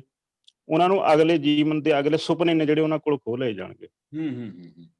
ਇਹਦੇ ਵਿੱਚ ਜਿਹੜੀ ਹੋਰ ਉਹ ਸੀ ਕਿ ਜਿਹੜਾ ਇਹਨਾਂ ਦੇ ਵਿੱਚ ਕੀ ਭਵਿੱਖ ਮੁਖੀ ਕੀ ਹੋ ਸਕਦਾ। ਪਹਿਲਾਂ ਇਹ ਹੈ ਕਿ ਅਸੀਂ ਪਹਿਲਾਂ ਜਿਹੜਾ ਭਾਰਤ ਦੇ ਵਿੱਚ ਜਿੰਨੇ ਵੀ ਲੜੇ ਗਏ ਨੇ ਸੰਘਰਸ਼, ਉਹ ਸਾਂਝੇ ਰੂਪ 'ਚ ਹੀ ਲੜੇ ਗਏ ਨੇ। ਉਹ ਗੱਲ ਇਹ ਹੈ ਕਿ ਸਾਡੇ ਇਤਿਹਾਸਕਾਰਾਂ ਨੇ ਉਹਨਾਂ ਦੀ ਭੂਮਿਕਾ ਨੂੰ ਦਿਖਾਇਆ ਨਹੀਂ ਕਿਤੇ। ਇਹ ਇੱਕ ਬੜਾ ਸਾਡਾ ਨੁਕਸ ਰਿਹਾ। ਉਹ ਪਹਿਲਾਂ ਵੀ ਲੜਦੇ ਸੀ, ਉਹ ਹੁਣ ਵੀ ਲੜਦੇ ਨੇ। ਪਹਿਲਾਂ ਜਿਵੇਂ ਮਾਨਖੇੜਾ ਸਾਹਿਬ ਨੇ ਕਹੀ ਹੈ ਗੱਲ ਕਿ ਸਾਡੇ ਮਾਲਵੇ ਦੇ ਵਿੱਚ ਕਿੰਨੀਆਂ ਲਹਿਰਾਂ ਨੇ ਜਿਹੜੀਆਂ ਮਜ਼ਦੂਰ ਤੇ ਕਿਸਾਨ ਨੇ ਰਲ ਕੇ ਲੜੀਆਂ ਨੇ। ਸਾਡੇ ਕੋਲ ਹੋਰ ਮੂਵਮੈਂਟਸ ਵੀ ਹੈਗੀਆਂ ਨੇ, ਪਰਜਾ ਮੰਡਲ ਦੀ ਜਿਹੜੀ ਗੱਲ ਕੀਤੀ ਹੈ, ਤੇ ਹੁਣ ਵੀ ਉਸ ਤਰੀਕੇ ਨਾਲ ਲੜਿਆ ਜਾ ਰਿਹਾ। ਇਹਦਾ ਜਿਹੜਾ ਭਵਿੱਖ ਮੁਖੀ ਜਿਹੜੀ ਉਹ ਬਣ ਸਕਦੀ ਹੈ ਕਿ ਜਿਹੜਾ ਆਉਣ ਵਾਲਾ ਸਮਾਂ ਹੈ ਉਹਦੇ ਵਿੱਚ ਖੇਤੀਬਾੜੀ ਦੇ ਵਿਕਾਸ ਲਈ ਨਵੇਂ ਸਾਨੂੰ ਮਾਡਲ ਤਲਾਸ਼ਣੇ ਪੈਣਗੇ। ਤੇ ਤਲਾਸ਼ੇ ਉਹਦੇ ਵਿੱਚ ਇਹ ਬਣਨਾ ਹੈ ਕਿ ਜਿਹੜੀਆਂ MSP ਦੀ ਸਾਡੇ ਕੋਲ ਲੜਾਈ ਅਸੀਂ ਕਰ ਰਹੇ ਹਾਂ, ਉਹਦੇ ਪੈਰਲਲ ਅਸੀਂ ਇਨਪੁਟਸ ਤੇ ਲੜਾਈ ਲੜੀਏ। ਕਿ ਜਿਹੜੀਆਂ ਇਨਪੁਟਸ ਦੇ ਉੱਤੇ ਜਦੋਂ ਸਾਡੇ ਕੋਲ ਖਰਚਾ ਹੀ ਘੱਟ ਹੋਊਗਾ ਤਾਂ ਜਿਹੜਾ ਫਸਲ ਦਾ ਮੁੱਲ ਹੈ ਉਹ ਇੰਨਾ ਕੁ ਠੀਕ ਰਹਿ ਜਾਊਗਾ ਕਿ ਉਹਨੂੰ ਮਜ਼ਦੂਰ ਹੈ ਜਿਹੜਾ ਉਹ ਆਸਾਨੀ ਨਾਲ ਖਰੀਦ ਸਕੂਗਾ। ਜੇ ਅਸੀਂ ਬਹੁਤ ਵੱਧ ਜ਼ਿਆਦਾ ਮੁੱਲ ਮੰਗਦੇ ਹਾਂ ਤਾਂ ਉਹ ਮਜ਼ਦੂਰ ਦੇ ਵਿਰੋਧ 'ਚ ਹੀ ਜਾਂਦਾ। ਇਹਦੇ ਬਾਰੇ ਸਾਨੂੰ ਸੋਚਣ ਦੀ ਲੋੜ ਹੈ ਕਿ ਇਨਪੁਟਸ ਦੇ ਉੱਤੇ ਸਟਰਗਲ ਹੋ ਜਾਣਾ ਚਾਹੀਦਾ, ਜਿਹਦੇ ਨਾਲ ਮਜ਼ਦੂਰ ਜਮਾਤ ਸਾਡੇ ਨਾਲ ਜੁੜੀ ਰਹੇ। ਦੂਸਰਾ ਇਹ ਹੈ ਕਿ ਇਹਦੇ ਵਿੱਚ ਜਿਹੜੇ ਨਵੇਂ ਗੱਠਜੋੜ ਬਣਨਗੇ, ਇਹਦੇ ਵਿੱਚ ਆੜਤੀਆਂ ਨਾਲ ਗੱਠਜੋੜ ਬਣ ਸਕਦਾ ਹੈ, ਸ਼ੈਲਰਾਂ ਨਾਲ ਹੋ ਸਕਦਾ ਹੈ, ਛੋਟੇ ਦੁਕਾਨਦਾਰਾਂ ਨਾਲ ਹੋ ਸਕਦਾ ਹੈ, ਹੋਰ ਬਹੁਤ ਸਾਰੇ ਨੇ ਜਿਹੜੇ ਉਹ ਹੋਣਗੇ, ਸੰਘਰਸ਼ ਵਿੱਢੇ ਜਾਣਗੇ। ਤੀਸਰਾ ਜਿਹੜਾ ਗੁਰਪ੍ਰੀਤ ਜੀ ਨੇ ਗੱਲ ਕੀਤੀ ਸੀ ਕੋਆਪਰੇਟਿਵ ਵਾਲਾ, ਜਿਹੜਾ ਕੋਆਪਰੇਟਿਵ ਸਿਸਟਮ ਹੈ, ਮੇਰਾ ਪਿੰਡ ਬਾਲਦ ਕਲਾਂ, ਸਾਡੇ ਪਿੰਡ ਦੇ ਵਿੱਚ ਜਿਹੜਾ ਇਹ ਕੋਆਪਰੇਟਿਵ ਸਿਸਟਮ ਹੈ ਉਹ ਬਿਲਕੁਲ ਲਾਗੂ ਹੈ ਤੇ ਉਹ ਪੂਰੀ ਤਰ੍ਹਾਂ ਸਫਲ ਹੈ। ਜੇ ਸਾਡੇ ਕੋਲੇ ਇੱਕ ਧਿਰ ਕੋਲੇ ਮਸ਼ੀਨਰੀ ਪਈ ਹੈ, ਦੂਸਰੇ ਕੋਲੇ ਮਨੁੱਖੀ ਸਾਧਨ ਪਏ ਨੇ, ਜੇ ਉਹਨਾਂ ਨੂੰ ਦੋਨਾਂ ਨੂੰ ਜੋੜ ਕੇ ਵਰਤ ਲਿਆ ਜਾਵੇ ਤਾਂ ਅਸੀਂ ਬਹੁਤ ਵੱਡੇ ਤੋਂ ਵੱਡੇ ਕਾਰਪੋਰੇਟਾਂ ਦਾ ਵੀ ਮੁਕਾਬਲਾ ਕਰ ਸਕਦੇ ਹਾਂ। ਬਹੁਤ ਵਧੀਆ ਗੱਲ ਹੈ, ਬਹੁਤ ਵਧੀਆ ਗੱਲ ਹੈ। ਤੇ ਇਹ ਆਉਣ ਵਾਲੇ ਸਮੇਂ ਦੇ ਵਿੱਚ ਇਹ ਜਦੋਂ ਕਲਚਰਲ ਬਾਉਂਡ ਸਾਡੇ ਹੌਲੀ ਹੌਲੀ ਹੋਰ ਟੁੱਟਣਗੇ ਤਾਂ ਇਹ ਅਸੀਂ ਆਪਦੇ ਵਿਕਾਸ ਨੂੰ ਆਪ ਸਿਰ ਸਕਾਂਗੇ। ਬੇਸਿਕਲੀ ਜਿਹੜੇ ਸਾਡੇ ਕਲਚਰਲ ਬਾਉਂਡ ਨੇ ਸਾਡੀ ਤਰੱਕੀ ਦੇ ਵਿੱਚ ਕਿਤੇ ਨਾ ਕਿਤੇ ਉਹ ਵੀ ਅੜਕਾੜੇ ਹੋਏ ਨੇ। ਜੇ ਇਹ ਅਸੀਂ ਤੋੜ ਲਈਏ, ਜਦੋਂ ਅਸੀਂ ਆਪਦੇ ਬੰਧਨ ਤੋੜ ਲਏ, ਜਿਹੜੇ ਜਗੀਰੂ ਨੇ, ਜਿਨ੍ਹਾਂ ਦਾ ਕੋਈ ਮੰਤਵ ਨਹੀਂ ਹੈ, ਕੋਈ ਮਨੋਰਥ ਨਹੀਂ ਹੈ, ਸਿਰਫ ਆਪਦੀ ਹਉਮੈ ਵਾਸਤੇ ਜੁੜੇ ਹੋਏ ਨੇ, ਜੇ ਅਸੀਂ ਤੋੜ ਲਾਂਗੇ ਤਾਂ ਅਸੀਂ ਇਸ ਤਾਕਤ ਬਣਾਂਗੇ ਇੱਕ ਦੂਜੇ ਦੀ। ਇਹ ਮੈਨੂੰ ਲੱਗਦਾ ਵੀ ਇਹ ਹੋ ਸਕਦਾ। ਜਿਹੜੀ ਸਾਹਿਤ ਬਾਰੇ ਹੈ, ਇੱਕ ਸਾਹਿਤ ਦੇ ਵਿੱਚ ਜਿਹੜੀ ਸਾਡੇ ਕੋਲ ਕਵਿਤਾ ਵੀ ਨਵੀਂ ਆਊ, ਜਿਵੇਂ ਕੜਿਆਲਵੀ ਜੀ ਨੇ ਗੱਲ ਕਰੀ ਹੈ ਕਿ ਜਿਹੜੀ ਸਾਡੇ ਕੋਲ ਕਵਿਤਾ ਆਊਗੀ, ਕਵਿਤਾ ਵੀ ਨਵੇਂ ਕਿਸਮ ਦੀ ਆਊਗੀ। ਪਹਿਲਾਂ ਇੱਕ ਅਖੌਤੀ ਕਿਸਮ ਦੀ ਅਧਿਆਤਮਵਾਦੀ ਜੀ ਕਵਿਤਾ ਸਾਡੇ ਕੋਲ ਆ ਰਹੀ ਆ, ਥੋੜੀ ਜਿਹੀ ਰੋਮਾਂਟਿਕ ਜੀ ਆ ਰਹੀ ਹੈ। ਹੁਣ ਇਹਦੇ ਵਿੱਚ ਜਦੋਂ ਕਿਸੇ ਨੇ ਕਵਿਤਾ ਲਿਖਣੀ ਹੈ ਤਾਂ ਉਹਨੂੰ ਆਪਦੀ ਜ਼ਮੀਰ ਤੇ ਜ਼ਮੀਨ ਦੋਨੇ ਦੇਖਣੀਆਂ ਪੈਣਗੀਆਂ। ਬਹੁਤ ਵਧੀਆ ਗੱਲ ਹੈ ਜੀ, ਕਿ ਮੈਂ ਜਿੱਥੋਂ ਖੜ ਕੇ ਲਿਖ ਰਿਹਾ ਜਾਂ ਮੈਂ ਬੋਲ ਰਿਹਾ ਕਿ ਇਹ ਮੈਂ ਇਸ ਹਕੀਕਤ ਦੇ ਵਿੱਚ ਇਸ ਤਰ੍ਹਾਂ ਦਾ ਹਾਂ। ਇਸ ਕਰਕੇ ਨਵਾਂ ਯਥਾਰਥ ਹੈ ਜਿਹੜਾ ਉਹ ਸਾਡੇ ਸਾਹਮਣੇ ਆਊਗਾ ਤੇ ਇਹਦੇ ਉਮੀਦ ਹੈ ਕਿ ਇਸ ਸੰਘਰਸ਼ ਤੋਂ ਬਾਅਦ ਨਵੇਂ ਸਮੇਂ ਦੀਆਂ ਗੱਲਾਂ ਹੋਣਗੀਆਂ, ਨਵੇਂ ਕਿਸਮ ਦੀਆਂ ਗੱਲਾਂ ਹੋਣਗੀਆਂ। ਕੋਈ ਦੋ ਲਾਈਨਾਂ ਤੁਸੀਂ ਸਾਂਝੀਆਂ ਕਰਨਾ ਚਾਹੁੰਦੇ ਹੋ ਪਲੀਜ਼ ਆਪਣੀ ਕਵਿਤਾ ਦੇ ਹਵਾਲੇ ਨਾਲ? ਕੋਈ ਬਹੁਤ ਲੰਬੀ ਨਹੀਂ, ਕਿਉਂਕਿ ਸਾਡੇ ਕੋਲੇ ਬਹੁਤ ਛੋਟੀ ਜੀ ਕਵਿਤਾ ਹੈ। ਯਾਦ ਰੱਖਣਾ, ਕਿਸੇ ਬਰਛੇ ਦੀ ਨੋਕ ਤੇ ਟੰਗਿਆ ਹੀ ਹੰਝੂ, ਬਦਲੇਗਾ ਸਤਰੰਗੀ ਪੀਂਘ ਚ ਉਦੋਂ, ਜਦੋਂ ਚੜ੍ਹੇਗਾ ਸੱਚ ਤੇ ਸੰਘਰਸ਼ ਦਾ ਸੂਰਜ, ਲੋਕੋ ਆਪਣੇ ख्वाब ਦਾ ਰੰਗ ਯਾਦ ਰੱਖਣਾ। क्या बात है। लोगों अपने ख्वाब का रंग याद रखना। सचमुच वो ख्वाब का रंग ਲੋਕਾਂ ਦੀਆਂ ਅੱਖਾਂ 'ਚ ਇਸ ਵੇਲੇ ਤੇ ਲੋਕ ਉਹ ख्वाब ਦੇਖ ਰਹੇ ਨੇ ਤੇ ख्वाब ਸਾਡੇ ਸਾਹਮਣੇ ਵਾਪਰਦਾ ਵੀ ਅਸੀਂ ਦੇਖ ਰਹੇ ਹਾਂ, ਇਤਿਹਾਸ ਵਾਪਰਦਾ ਦੇਖ ਰਹੇ ਹਾਂ। ਚਲਦੇ ਹਾਂ ਅਸੀਂ ਗੁਰਨੈਬ ਮੰਘਾਣੀਆਂ ਕੋਲੇ। ਗੁਰਨੈਬ ਮੰਘਾਣੀਆਂ ਸਾਡਾ ਨੌਜਵਾਨ ਚਿੰਤਕ ਹੈ, ਨਾਵਲਕਾਰ ਹੈ, ਵਾਰਤਕਕਾਰ ਹੈ, ਪਿਛਲੇ ਦਿਨੀ ਉੱਥੇ ਜਾ ਕੇ ਆਇਆ ਹੈ। ਤੇ ਗੁਰਨੈਬ, ਤੁਹਾਡਾ ਪਹਿਲਾਂ ਤਾਂ ਸਵਾਗਤ ਕਰਦੇ ਹਾਂ ਅਸੀਂ ਬਹੁਤ-ਬਹੁਤ। ਧੰਨਵਾਦ ਸਰ। ਹਾਂਜੀ ਜੀ, ਤੁਹਾਡੇ ਤੋਂ ਮੈਂ ਇਹ ਜਾਣਨਾ ਚਾਹੁੰਦਾ ਕਿ ਬਹੁਤ ਸਾਰੇ ਲੋਕ ਇਸ ਸੰਘਰਸ਼ ਨੂੰ ਮੇਲਾ ਕਹਿੰਦੇ ਨੇ ਤੇ ਬਹੁਤ ਸਾਰੇ ਇਸ ਨੂੰ ਹੋਰ ਕੋਈ ਨਵੀਂ ਸੰਗਿਆ ਦਿੰਦੇ ਨੇ। ਤੁਹਾਨੂੰ ਕੀ ਲੱਗਦਾ ਹੈ ਕਿ ਜਿਹੜਾ ਮੇਲਾ ਹੁੰਦਾ ਹੈ ਉਹ ਜਸ਼ਨ ਨਾਲ ਜੁੜਿਆ ਹੁੰਦਾ ਹੈ? ਤੁਹਾਨੂੰ ਕੀ ਲੱਗਦਾ ਹੈ ਕਿ ਇਹ ਜਸ਼ਨ ਹੈ ਜਾਂ ਇਹ ਸੰਘਰਸ਼ ਤੁਹਾਨੂੰ ਕੁਝ ਹੋਰ ਲੱਗਿਆ? ਤੁਸੀਂ ਪ੍ਰਤੱਖਦਰਸ਼ੀ ਹੋ ਉਸ ਸਾਰੇ ਸੰਘਰਸ਼ ਦੇ। ਇਹ ਸੰਘਰਸ਼ ਬਾਰੇ ਸਰ ਮੇਲਾ ਟਿੱਪਣੀ ਚੱਲ ਰਹੀ ਹੈ, ਆਮ ਤੌਰ ਤੇ ਪੜ੍ਹਨ ਸੁਣਨ ਨੂੰ ਮਿਲਦੀ ਹੈ, ਫੇਸਬੁੱਕ ਤੇ ਏਦਾਂ ਦੇ ਸ਼ਬਦ ਸੁਣਨ ਨੂੰ ਮਿਲਦੇ ਆ, ਸੋਸ਼ਲ ਮੀਡੀਆ ਤੇ ਪੜ੍ਹਨ ਸੁਣਨ ਨੂੰ ਮਿਲਦੇ ਆ। ਪਰ ਮੇਲਾ ਸ਼ਬਦ ਮੈਨੂੰ ਨਹੀਂ ਲੱਗਦਾ ਕਿ ਇਸ ਵਾਸਤੇ ਕੋਈ ਢੁਕਵਾਂ ਸ਼ਬਦ ਹੈ ਉਸ ਤਰੀਕੇ ਦਾ। ਜਦੋਂ ਉੱਥੇ ਜਾ ਕੇ ਤੁਸੀਂ ਉਸ ਸਿਸਟਮ ਦੇ ਵਿੱਚ ਵਿਚਰਦੇ ਹੋ, ਉੱਥੇ ਲੋਕਾਂ ਨੂੰ ਉਸ ਤਰੀਕੇ ਨਾਲ ਦੇਖਦੇ ਹੋ, ਜਿਵੇਂ ਦਾ ਉੱਥੇ ਮਾਹੌਲ ਹੈ, ਜਿਵੇਂ ਦੀ ਉੱਥੇ ਊਰਜਾ ਹੈ ਲੋਕਾਂ ਦੇ ਵਿੱਚ, ਜਿਵੇਂ ਦੇ ਉੱਥੇ ਨੌਜਵਾਨੀ ਦੇ ਵਿੱਚ ਉਹ ਚੀਜ਼ਾਂ ਨੇ ਜਿਹੜੀਆਂ ਤੋਂ ਅਸੀਂ ਇਹ ਸੋਚਦੇ ਸੀ ਕਿ ਨੌਜਵਾਨ ਤਾਂ ਐਵੇਂ ਸੋਚਦੇ ਹੀ ਨਹੀਂ, ਸਾਡਾ ਨੌਜਵਾਨ ਤਾਂ ਇਸ ਤਰੀਕੇ ਦਾ ਉਹਦਾ ਵਿਜ਼ਨ ਹੀ ਨਹੀਂ ਹੈਗਾ ਇਸ ਤਰੀਕੇ ਨੂੰ ਐਵੇਂ ਦੇਖਣ ਦਾ। ਸੋ ਉਸ ਨੂੰ ਆਪਾਂ ਮੇਲਾ ਨਹੀਂ ਕਹਿ ਸਕਦੇ, ਪਰ ਇੱਕ ਮੇਲ ਜ਼ਰੂਰ ਹੈ ਬਹੁਤ ਵੱਡਾ ਉਹ, ਤੇ ਉਹ ਮੇਲ ਹੈ ਚੰਗੀ ਸੋਚ ਦਾ ਤੇ ਉਹ ਸੰਘਰਸ਼ੀ ਉਹ ਇਤਿਹਾਸ ਦਾ, ਸਾਡੇ ਦਾ ਜਿਹੜਾ ਇਤਿਹਾਸ ਸਾਡੇ ਪੁਰਖਿਆਂ ਨੇ ਕਦੇ ਸਿਰਜਿਆ ਸੀਗਾ, ਜਿਹਦੀ ਗੱਲਾਂ ਹੁਣ ਚੱਲ ਰਹੀਆਂ ਸਾਡੇ ਕੋਲੇ। ਸੋ ਉਸ ਤਰ੍ਹਾਂ ਦਾ ਉਹ ਮੇਲ ਹੈ ਵੱਡਾ ਜਿਹੜਾ, ਜਿਸ ਨੂੰ ਮੈਂ ਇਸ ਤਰੀਕੇ ਨਾਲ ਦੇਖਦਾ। ਸੋ ਜੇ ਉਸ ਤਰੀਕੇ ਨਾਲ ਦੇਖੀਏ, ਜਿਵੇਂ ਹੁਣ ਉੱਥੇ ਕਲਾਕਾਰਾਂ ਦੀ ਭਾਗੀਦਾਰੀ ਨੂੰ ਦੇਖੀਏ, ਹੋਰ ਤਰੀਕਿਆਂ ਨੂੰ ਦੇਖੀਏ, ਉਹਨੂੰ ਹੁਣ ਉਹ ਕਲਾਕਾਰਾਂ ਦਾ ਮੇਲਾ ਨਹੀਂ ਕਹਿ ਸਕਦੇ ਉਹਨੂੰ ਆਪਾਂ, ਪਰ ਕਲਾਕਾਰਾਂ ਨੂੰ ਇੱਕ ਉਸ ਤਰੀਕੇ ਦੇ ਨਾਲ ਦੇਖਣਾ ਜਾਂ ਉਸ ਤਰੀਕੇ ਦੇ ਨਾਲ ਉਹਨਾਂ ਦੀ ਸੋਚ ਨੂੰ ਉਸ ਤਰੀਕੇ ਨਾਲ ਵਿਚਾਰਨਾ, ਇਹ ਸਾਡੇ ਵਾਸਤੇ ਵੱਡੇ ਮਸਲੇ ਬਣੇ ਹੋਏ ਆ। ਜਿਵੇਂ ਹੁਣ ਕਿ ਐਕਚੁਅਲੀ ਮਤਲਬ ਅਸੀਂ ਕੀ ਸੋਚਦੇ ਹਾਂ, ਸਾਡੀ ਨੌਜਵਾਨੀ ਕਿਤੇ ਨਾ ਕਿਤੇ ਇਸ ਤਰੀਕੇ ਦੇ ਨਾਲ ਵੀ ਸੋਚਦੀ ਸੀ ਕਿ ਉਹ ਕਲਾਕਾਰਾਂ ਦੇ ਵਿੱਚੋਂ ਆਪਦੇ ਨਾਇਕ ਲੱਭਣ ਲੱਗ ਗਈ ਸੀ। ਜਦੋਂ ਕਿ ਕਲਾਕਾਰ ਕੋਈ ਨਾਇਕ ਨਹੀਂ ਹੁੰਦਾ, ਕਲਾਕਾਰ ਦੀ ਆਪਦੀ ਇੱਕ ਕਲਾ ਹੁੰਦੀ ਆ, ਉਹ ਕਿਸੇ ਵੀ ਪੱਖ ਤੋਂ ਹੋ ਸਕਦੀ ਹੈ, ਕਿਵੇਂ ਵੀ ਹੋ ਸਕਦੀ ਹੈ। ਉਹਨੇ ਆਪਣੇ ਤਰੀਕੇ ਤੋਂ ਸੋਚਣਾ ਬਾਚਣਾ ਹੁੰਦਾ ਉਸ ਬਿਜ਼ਨਸ ਨੂੰ, ਉਹਨੇ ਆਪਣਾ ਪੈਸਾ ਕਮਾਉਣ ਵਾਸਤੇ ਉਸ ਕਲਾ ਨੂੰ ਵਰਤਣਾ ਹੈ, ਉਹਨੇ ਕਿਸੇ ਚੰਗੇ ਪੱਖ ਤੋਂ ਆਪਣੀ ਕਲਾ ਨੂੰ ਵਰਤਣਾ ਹੈ। ਪਰ ਹੁਣ ਉਹ ਪੱਖ ਸਾਡੀ ਨੌਜਵਾਨੀ ਨੇ ਨਕਾਰਿਆ ਕਿਤੇ ਨਾ ਕਿਤੇ, ਕਿ ਉਹ ਹੁਣ ਕਲਾਕਾਰਾਂ ਚੋਂ ਨਾਇਕ ਨੂੰ ਨਹੀਂ ਦੇਖ ਰਿਹਾ, ਉਹ ਕਲਾਕਾਰਾਂ ਚੋਂ ਇਹ ਦੇਖ ਰਿਹਾ ਕਿ ਇਹ ਸਾਡੇ ਨਾਲ ਕਿੱਥੇ ਖੜਾ ਹੈ, ਇਹਦੀ ਸੋਚ ਕਿੱਥੇ ਖੜੀ ਹੈ, ਇਹਨੂੰ ਸਿਰਫ ਬਿਜ਼ਨਸ ਚਾਹੀਦਾ ਹੈ ਜਾਂ ਇਹਨੂੰ ਸਿਰਫ ਮਤਲਬ ਸਾਡੇ ਨਾਲ ਵੀ ਇਹਦਾ ਕੋਈ ਲਾਗਾ ਤੇ ਇਸ ਕਿਸਮ ਦਾ ਹੈਗਾ। ਉਹ ਕਿਸੇ ਵੀ ਕਲਾਕਾਰ ਦੀ ਗੱਲ ਕਰ ਲਓ, ਕਿਸੇ ਵੀ ਤਰੀਕੇ ਦੀ ਗੱਲ ਕਰ ਲਓ। ਸੋ ਇਸ ਤਰੀਕੇ ਦਾ ਜਿਹੜਾ ਉੱਥੇ ਪ੍ਰੈਕਟੀਕਲ ਦੇਖਣ ਨੂੰ ਮਿਲ ਰਿਹਾ ਹੈ, ਉੱਥੇ ਸਿਧਾਂਤ ਦੀ ਬਜਾਏ ਮੈਨੂੰ ਲੱਗਦਾ ਹੈ ਕਿ ਜਿੰਨੇ ਸਿਧਾਂਤ ਅਸੀਂ ਪੜ੍ਹੇ ਆ ਜਾਂ ਜਿੰਨੀਆਂ ਕਿਤਾਬਾਂ ਅਸੀਂ ਪੜ੍ਹੀਆਂ ਇਸ ਚੀਜ਼ਾਂ ਨੂੰ ਲੈ ਕੇ, ਜਿਵੇਂ ਗੁਰਪ੍ਰੀਤ ਜੀ ਨੇ ਗੱਲ ਕੀਤੀ ਕਿ ਉੱਥੇ ਇੱਕ ਪ੍ਰੈਕਟੀਕਲ ਅਨਪੜ੍ਹ ਬਾਬਾ ਵੀ ਉਸ ਸੰਘਰਸ਼ ਨੂੰ ਕਿਸ ਤਰੀਕੇ ਦੇ ਨਾਲ ਦੇਖ ਰਿਹਾ ਹੈ, ਕਿਵੇਂ ਉਹ ਆਪਣੇ ਮੀਡੀਆ ਤੇ ਬਿਆਨ ਦੇ ਰਿਹਾ ਹੈ, ਕਿਵੇਂ ਉਹਨਾਂ ਚੀਜ਼ਾਂ ਨੂੰ ਵਾਚ ਰਿਹਾ ਤੇ ਕਿਸ ਤਰ੍ਹਾਂ ਦੀ ਉਹਦੀ ਸੋਚ ਹੈ। ਮਤਲਬ ਇਹ ਬਹੁਤ ਵੱਡੀਆਂ ਗੱਲਾਂ ਇਸ ਸੰਘਰਸ਼ ਦੀਆਂ ਸਾਡੇ ਸੋਚਣ ਵਾਸਤੇ, ਤੇ ਇਹ ਚੀਜ਼ਾਂ ਬਾਕੀ ਇਸ ਤਰੀਕੇ ਦੇ ਨਾਲ ਸਾਡੇ ਸਿਸਟਮ ਦੇ ਵਿੱਚ ਲਾਗੂ ਹੋਈਆਂ ਜਿਹੜੀਆਂ। ਇੱਕ ਮਸਲਾ ਜਿਹੜਾ ਮਤਲਬ ਇਸ ਪੱਖ ਤੋਂ ਬਣਿਆ, ਕਲਾਕਾਰੀ ਦੇ ਪੱਖ ਤੋਂ ਲਾ ਲਓ, ਸੰਘਰਸ਼ ਦੇ ਪੱਖ ਤੋਂ ਲਾ ਲਓ ਜਾਂ ਕਿਸਾਨੀ ਦੇ ਪੱਖ ਤੋਂ ਲਾ ਲਓ, ਕਿ ਜਿਨ੍ਹਾਂ ਲੋਕਾਂ ਨੂੰ ਕਦੇ ਇਹ ਸਮਝਿਆ ਜਾਂਦਾ ਸੀਗਾ ਕਿ ਉਹ ਜਿਵੇਂ ਕਿ ਪੰਜਾਬ ਦੇ ਵਿੱਚ ਕੀ ਆਮ ਲੋਕ ਤਾਂ ਚੁਟਕਲਾ ਹੀ ਬਣਾ ਲਿਆ ਸੀਗਾ ਇਹਨਾਂ ਨੇ, ਬਹੁਤੇ ਲੋਕਾਂ ਨੇ, ਕਿ ਜੇ ਮਤਲਬ ਕਿਸਾਨ ਨਾ ਹੁੰਦਾ ਜਾਂ ਜੇ ਜੱਟ ਨਾ ਹੁੰਦੇ ਜਾਂ ਮਤਲਬ ਮਜ਼ਦੂਰ ਨਾ ਹੁੰਦੇ ਤਾਂ ਪੰਜਾਬ 'ਚ ਖੇਤੀ ਕੌਣ ਕਰਦਾ। ਮਤਲਬ ਬੰਦੇ ਹੀ ਮੰਨਣੋਂ ਹਟ ਗਏ ਸੀਗੇ ਇਹਨਾਂ ਲੋਕਾਂ ਨੂੰ, ਬੰਦਿਆਂ ਨੂੰ ਖੇਤੀ ਕਰਨੀ ਪੈ ਜਾਂਦੀ ਜੀ, ਬੰਦਿਆਂ ਨੂੰ ਖੇਤੀ ਕਰਨੀ ਪੈ ਜਾਂਦੀ। ਉਹ ਉਦਾਂ ਦੀਆਂ ਗੱਲਾਂ ਬਾਤਾਂ ਕਿਤੇ ਚੱਲਦੀਆਂ ਰਹੀਆਂ। ਪਰ ਇਸ ਪੰਜਾਬ ਨੇ ਹੁਣ ਇੱਕ ਪੂਰੀ ਦੁਨੀਆ ਨੂੰ ਦਿਸ਼ਾ ਦਿੱਤੀ ਹੈ ਇਸ ਮਸਲੇ ਦੇ ਉੱਤੇ, ਤੇ ਇਹ ਬਹੁਤ ਵੱਡੀ ਪ੍ਰਾਪਤੀ ਹੈ ਪੰਜਾਬ ਦੀ ਸਾਡੇ, ਜੇ ਆਪਾਂ ਸੋਚੀਏ ਇਸ ਪੱਖ ਦੇ ਉੱਤੋਂ, ਜੇ ਦੇਖੀਏ ਇਸ ਪੱਖ ਦੇ ਉੱਤੋਂ। ਸੋ ਇਸ ਤਰ੍ਹਾਂ ਦੀਆਂ ਚੀਜ਼ਾਂ ਜਿਹੜੀਆਂ ਮਤਲਬ ਵੱਡੇ ਪੱਧਰ ਦੇ ਉੱਤੇ ਪੂਰੀ ਦੁਨੀਆ ਦੇ ਰੂਬਰੂ ਹੋਈਆਂ ਪੰਜਾਬ ਦੇ ਪੱਖ ਤੋਂ।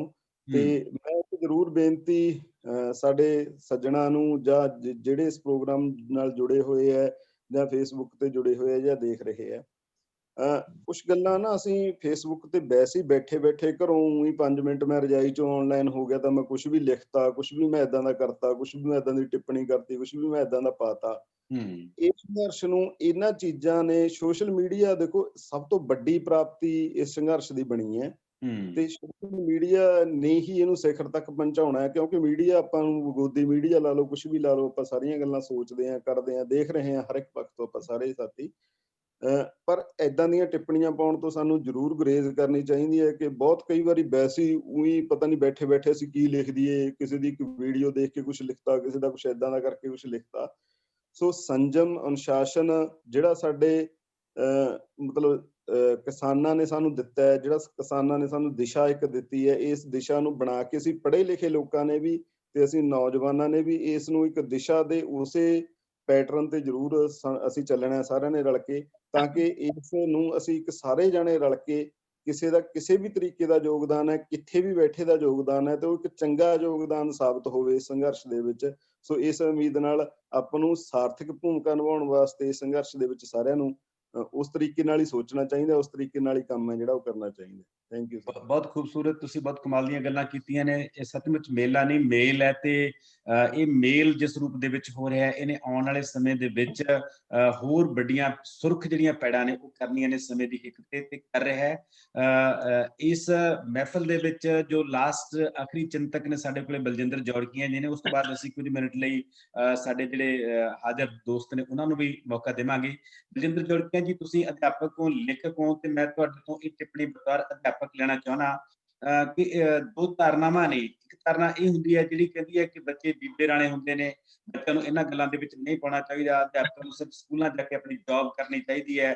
ਪਰ ਤੁਹਾਡੇ ਸਾਹਮਣੇ ਜਦੋਂ ਇੱਕ ਇਤਿਹਾਸ ਸਿਰਜਿਆ ਜਾ ਰਿਹਾ ਹੈ, ਉੱਥੇ ਕੀ ਐਜੂਕੇਸ਼ਨ ਪਾਲਿਸੀ ਦੀ ਭੂਮਿਕਾ ਹੁੰਦੀ ਹੈ, ਕੀ ਅਧਿਆਪਕ ਦੀ ਭੂਮਿਕਾ ਹੁੰਦੀ ਹੈ ਤੇ ਕੀ ਵਿਦਿਆਰਥੀ ਦੀ ਭੂਮਿਕਾ ਹੁੰਦੀ ਹੈ? ਤੁਸੀਂ ਬਤੌਰ ਅਧਿਆਪਕ ਕੀ ਮਹਿਸੂਸ ਕਰਦੇ ਹੋ? ਜੀ ਧੰਨਵਾਦ ਡਾਕਟਰ ਸਾਹਿਬ, ਬਹੁਤ ਸ਼ੁਕਰੀਆ ਜੀ। ਜੀ ਬਹੁਤ ਵੱਡੀਆਂ ਗੱਲਾਂ ਮੈਂ ਸੁਣ ਰਿਹਾ ਸੀ ਜੀ ਤੇ ਬਹੁਤ ਵਧੀਆ ਵੀ ਲੱਗਿਆ ਇਸ ਮਹਿਫਲ ਦੇ ਵਿੱਚ ਸ਼ਾਮਲ ਹੋ ਕੇ। ਹੂੰ ਜਿਹੜੇ ਆਪਾਂ ਮੈਂ ਸਮਝਦਾ ਬਹੁਤ ਫੈਸਲਾਕੁੰਨ ਦੌਰ ਦੇ ਵਿੱਚੋਂ ਗੁਜ਼ਰ ਰਹੇ ਹਾਂ ਜੀ ਔਰ ਉਸ ਦੌਰ ਦੇ ਵਿੱਚੋਂ ਗੁਜ਼ਰ ਰਹੇ ਹਾਂ ਜਿੱਥੇ ਜਿਵੇਂ ਚਿੰਤਕਾਂ ਨੇ, ਸਾਡੇ ਵਿਦਵਾਨ ਸੱਜਣਾਂ ਨੇ ਦੱਸਿਆ ਕਿ ਨਵੀਆਂ ਗੱਲਾਂ ਚੰਗੀਆਂ ਪੋਜ਼ਿਟਿਵ ਹਾਂ ਪੱਖੀ ਦੇਖਣ ਨੂੰ ਮਿਲ ਰਹੀਆਂ ਨੇ। ਤੁਸੀਂ ਵਿਦਿਆਰਥੀਆਂ ਦੀ ਗੱਲ ਕੀਤੀ ਆ ਔਰ ਮੈਂ ਸਮਝਦਾ ਕਿ ਸਾਡੇ ਜਿਹੜੇ ਜੈਨੇਟਿਕਸ ਵਿਰਸੇ ਦੇ ਵਿੱਚ ਚੰਗੀਆਂ ਚੀਜ਼ਾਂ ਸੀ ਉਹ ਪ੍ਰਗਟ ਹੋਈਆਂ ਨੇ। ਸਾਡੇ ਬੱਚਿਆਂ ਨੂੰ ਘੱਟੋ ਘੱਟ ਜਿਹੜੇ ਸਾਡੇ ਬੱਚੇ ਮਾਈਕਲ ਜੈਕਸਨ ਵਰਗੇ ਨਾਲ ਦੇ ਹੀਰੋ ਸਮਝਦੇ ਸੀ, ਉਹਨਾਂ ਨੂੰ ਉਹ ਆਪਦੀਆਂ ਫੇਸਬੁੱਕ ਦੀਆਂ ਜਾਂ ਵਟਸਐਪ ਦੀਆਂ ਪੋਸਟਾਂ ਤੇ ਘੋੜਿਆਂ ਦੀਆਂ ਕਾਠੀਆਂ ਤੇ ਰਹਿਣ ਵਾਲੇ ਜਾਂ ਲੱਪ ਛੋਲਿਆਂ ਦੀ ਖਾ ਕੇ ਲੜਨ ਵਾਲੇ ਉਹ ਚੀਜ਼ਾਂ ਪ੍ਰਗਟ ਹੋਈਆਂ ਨੇ। ਔਰ ਮੈਂ ਜੇ ਗੱਲ ਕਰਾਂ ਮੇਰੇ ਸਾਥੀਆਂ ਦੀ, ਵਿਦਵਾਨ ਚਿੰਤਕਾਂ ਦੀ, ਉਹਨਾਂ ਦੀ ਮੈਂ ਥੋੜੀ ਜਿਹੀ ਗੱਲ ਕਰਾਂ। ਜਿਵੇਂ ਮਾਨਖੜਾ ਸਾਹਿਬ ਨੇ ਕਿਹਾ ਸੀ ਕਿ ਮਾਲਵੇ ਦੇ ਵਿੱਚ ਚਿੱਟੀ ਮੱਖੀ ਪੈ ਗਈ, ਤਾਂ ਮਾਲਵੇ ਚਿੱਟੀ ਮੱਖੀ ਤੋਂ ਬਾਅਦ ਜਿਹੜੀ ਕਾਰਪੋਰੇਟ ਦੀ ਸੁੰਡੀ ਆ, ਇਹਨੂੰ ਸਾਨੂੰ ਹੁਣ ਮਾਰਨ ਦਾ ਇੱਕ ਵੱਡਾ ਹਮਲੇ ਦੀ ਲੋੜ ਹੈ। ਉਦੋਂ ਵੀ ਵੱਡੀ ਇਹ ਸਾਡੇ ਲਈ ਚੈਲੰਜ ਬਣਿਆ।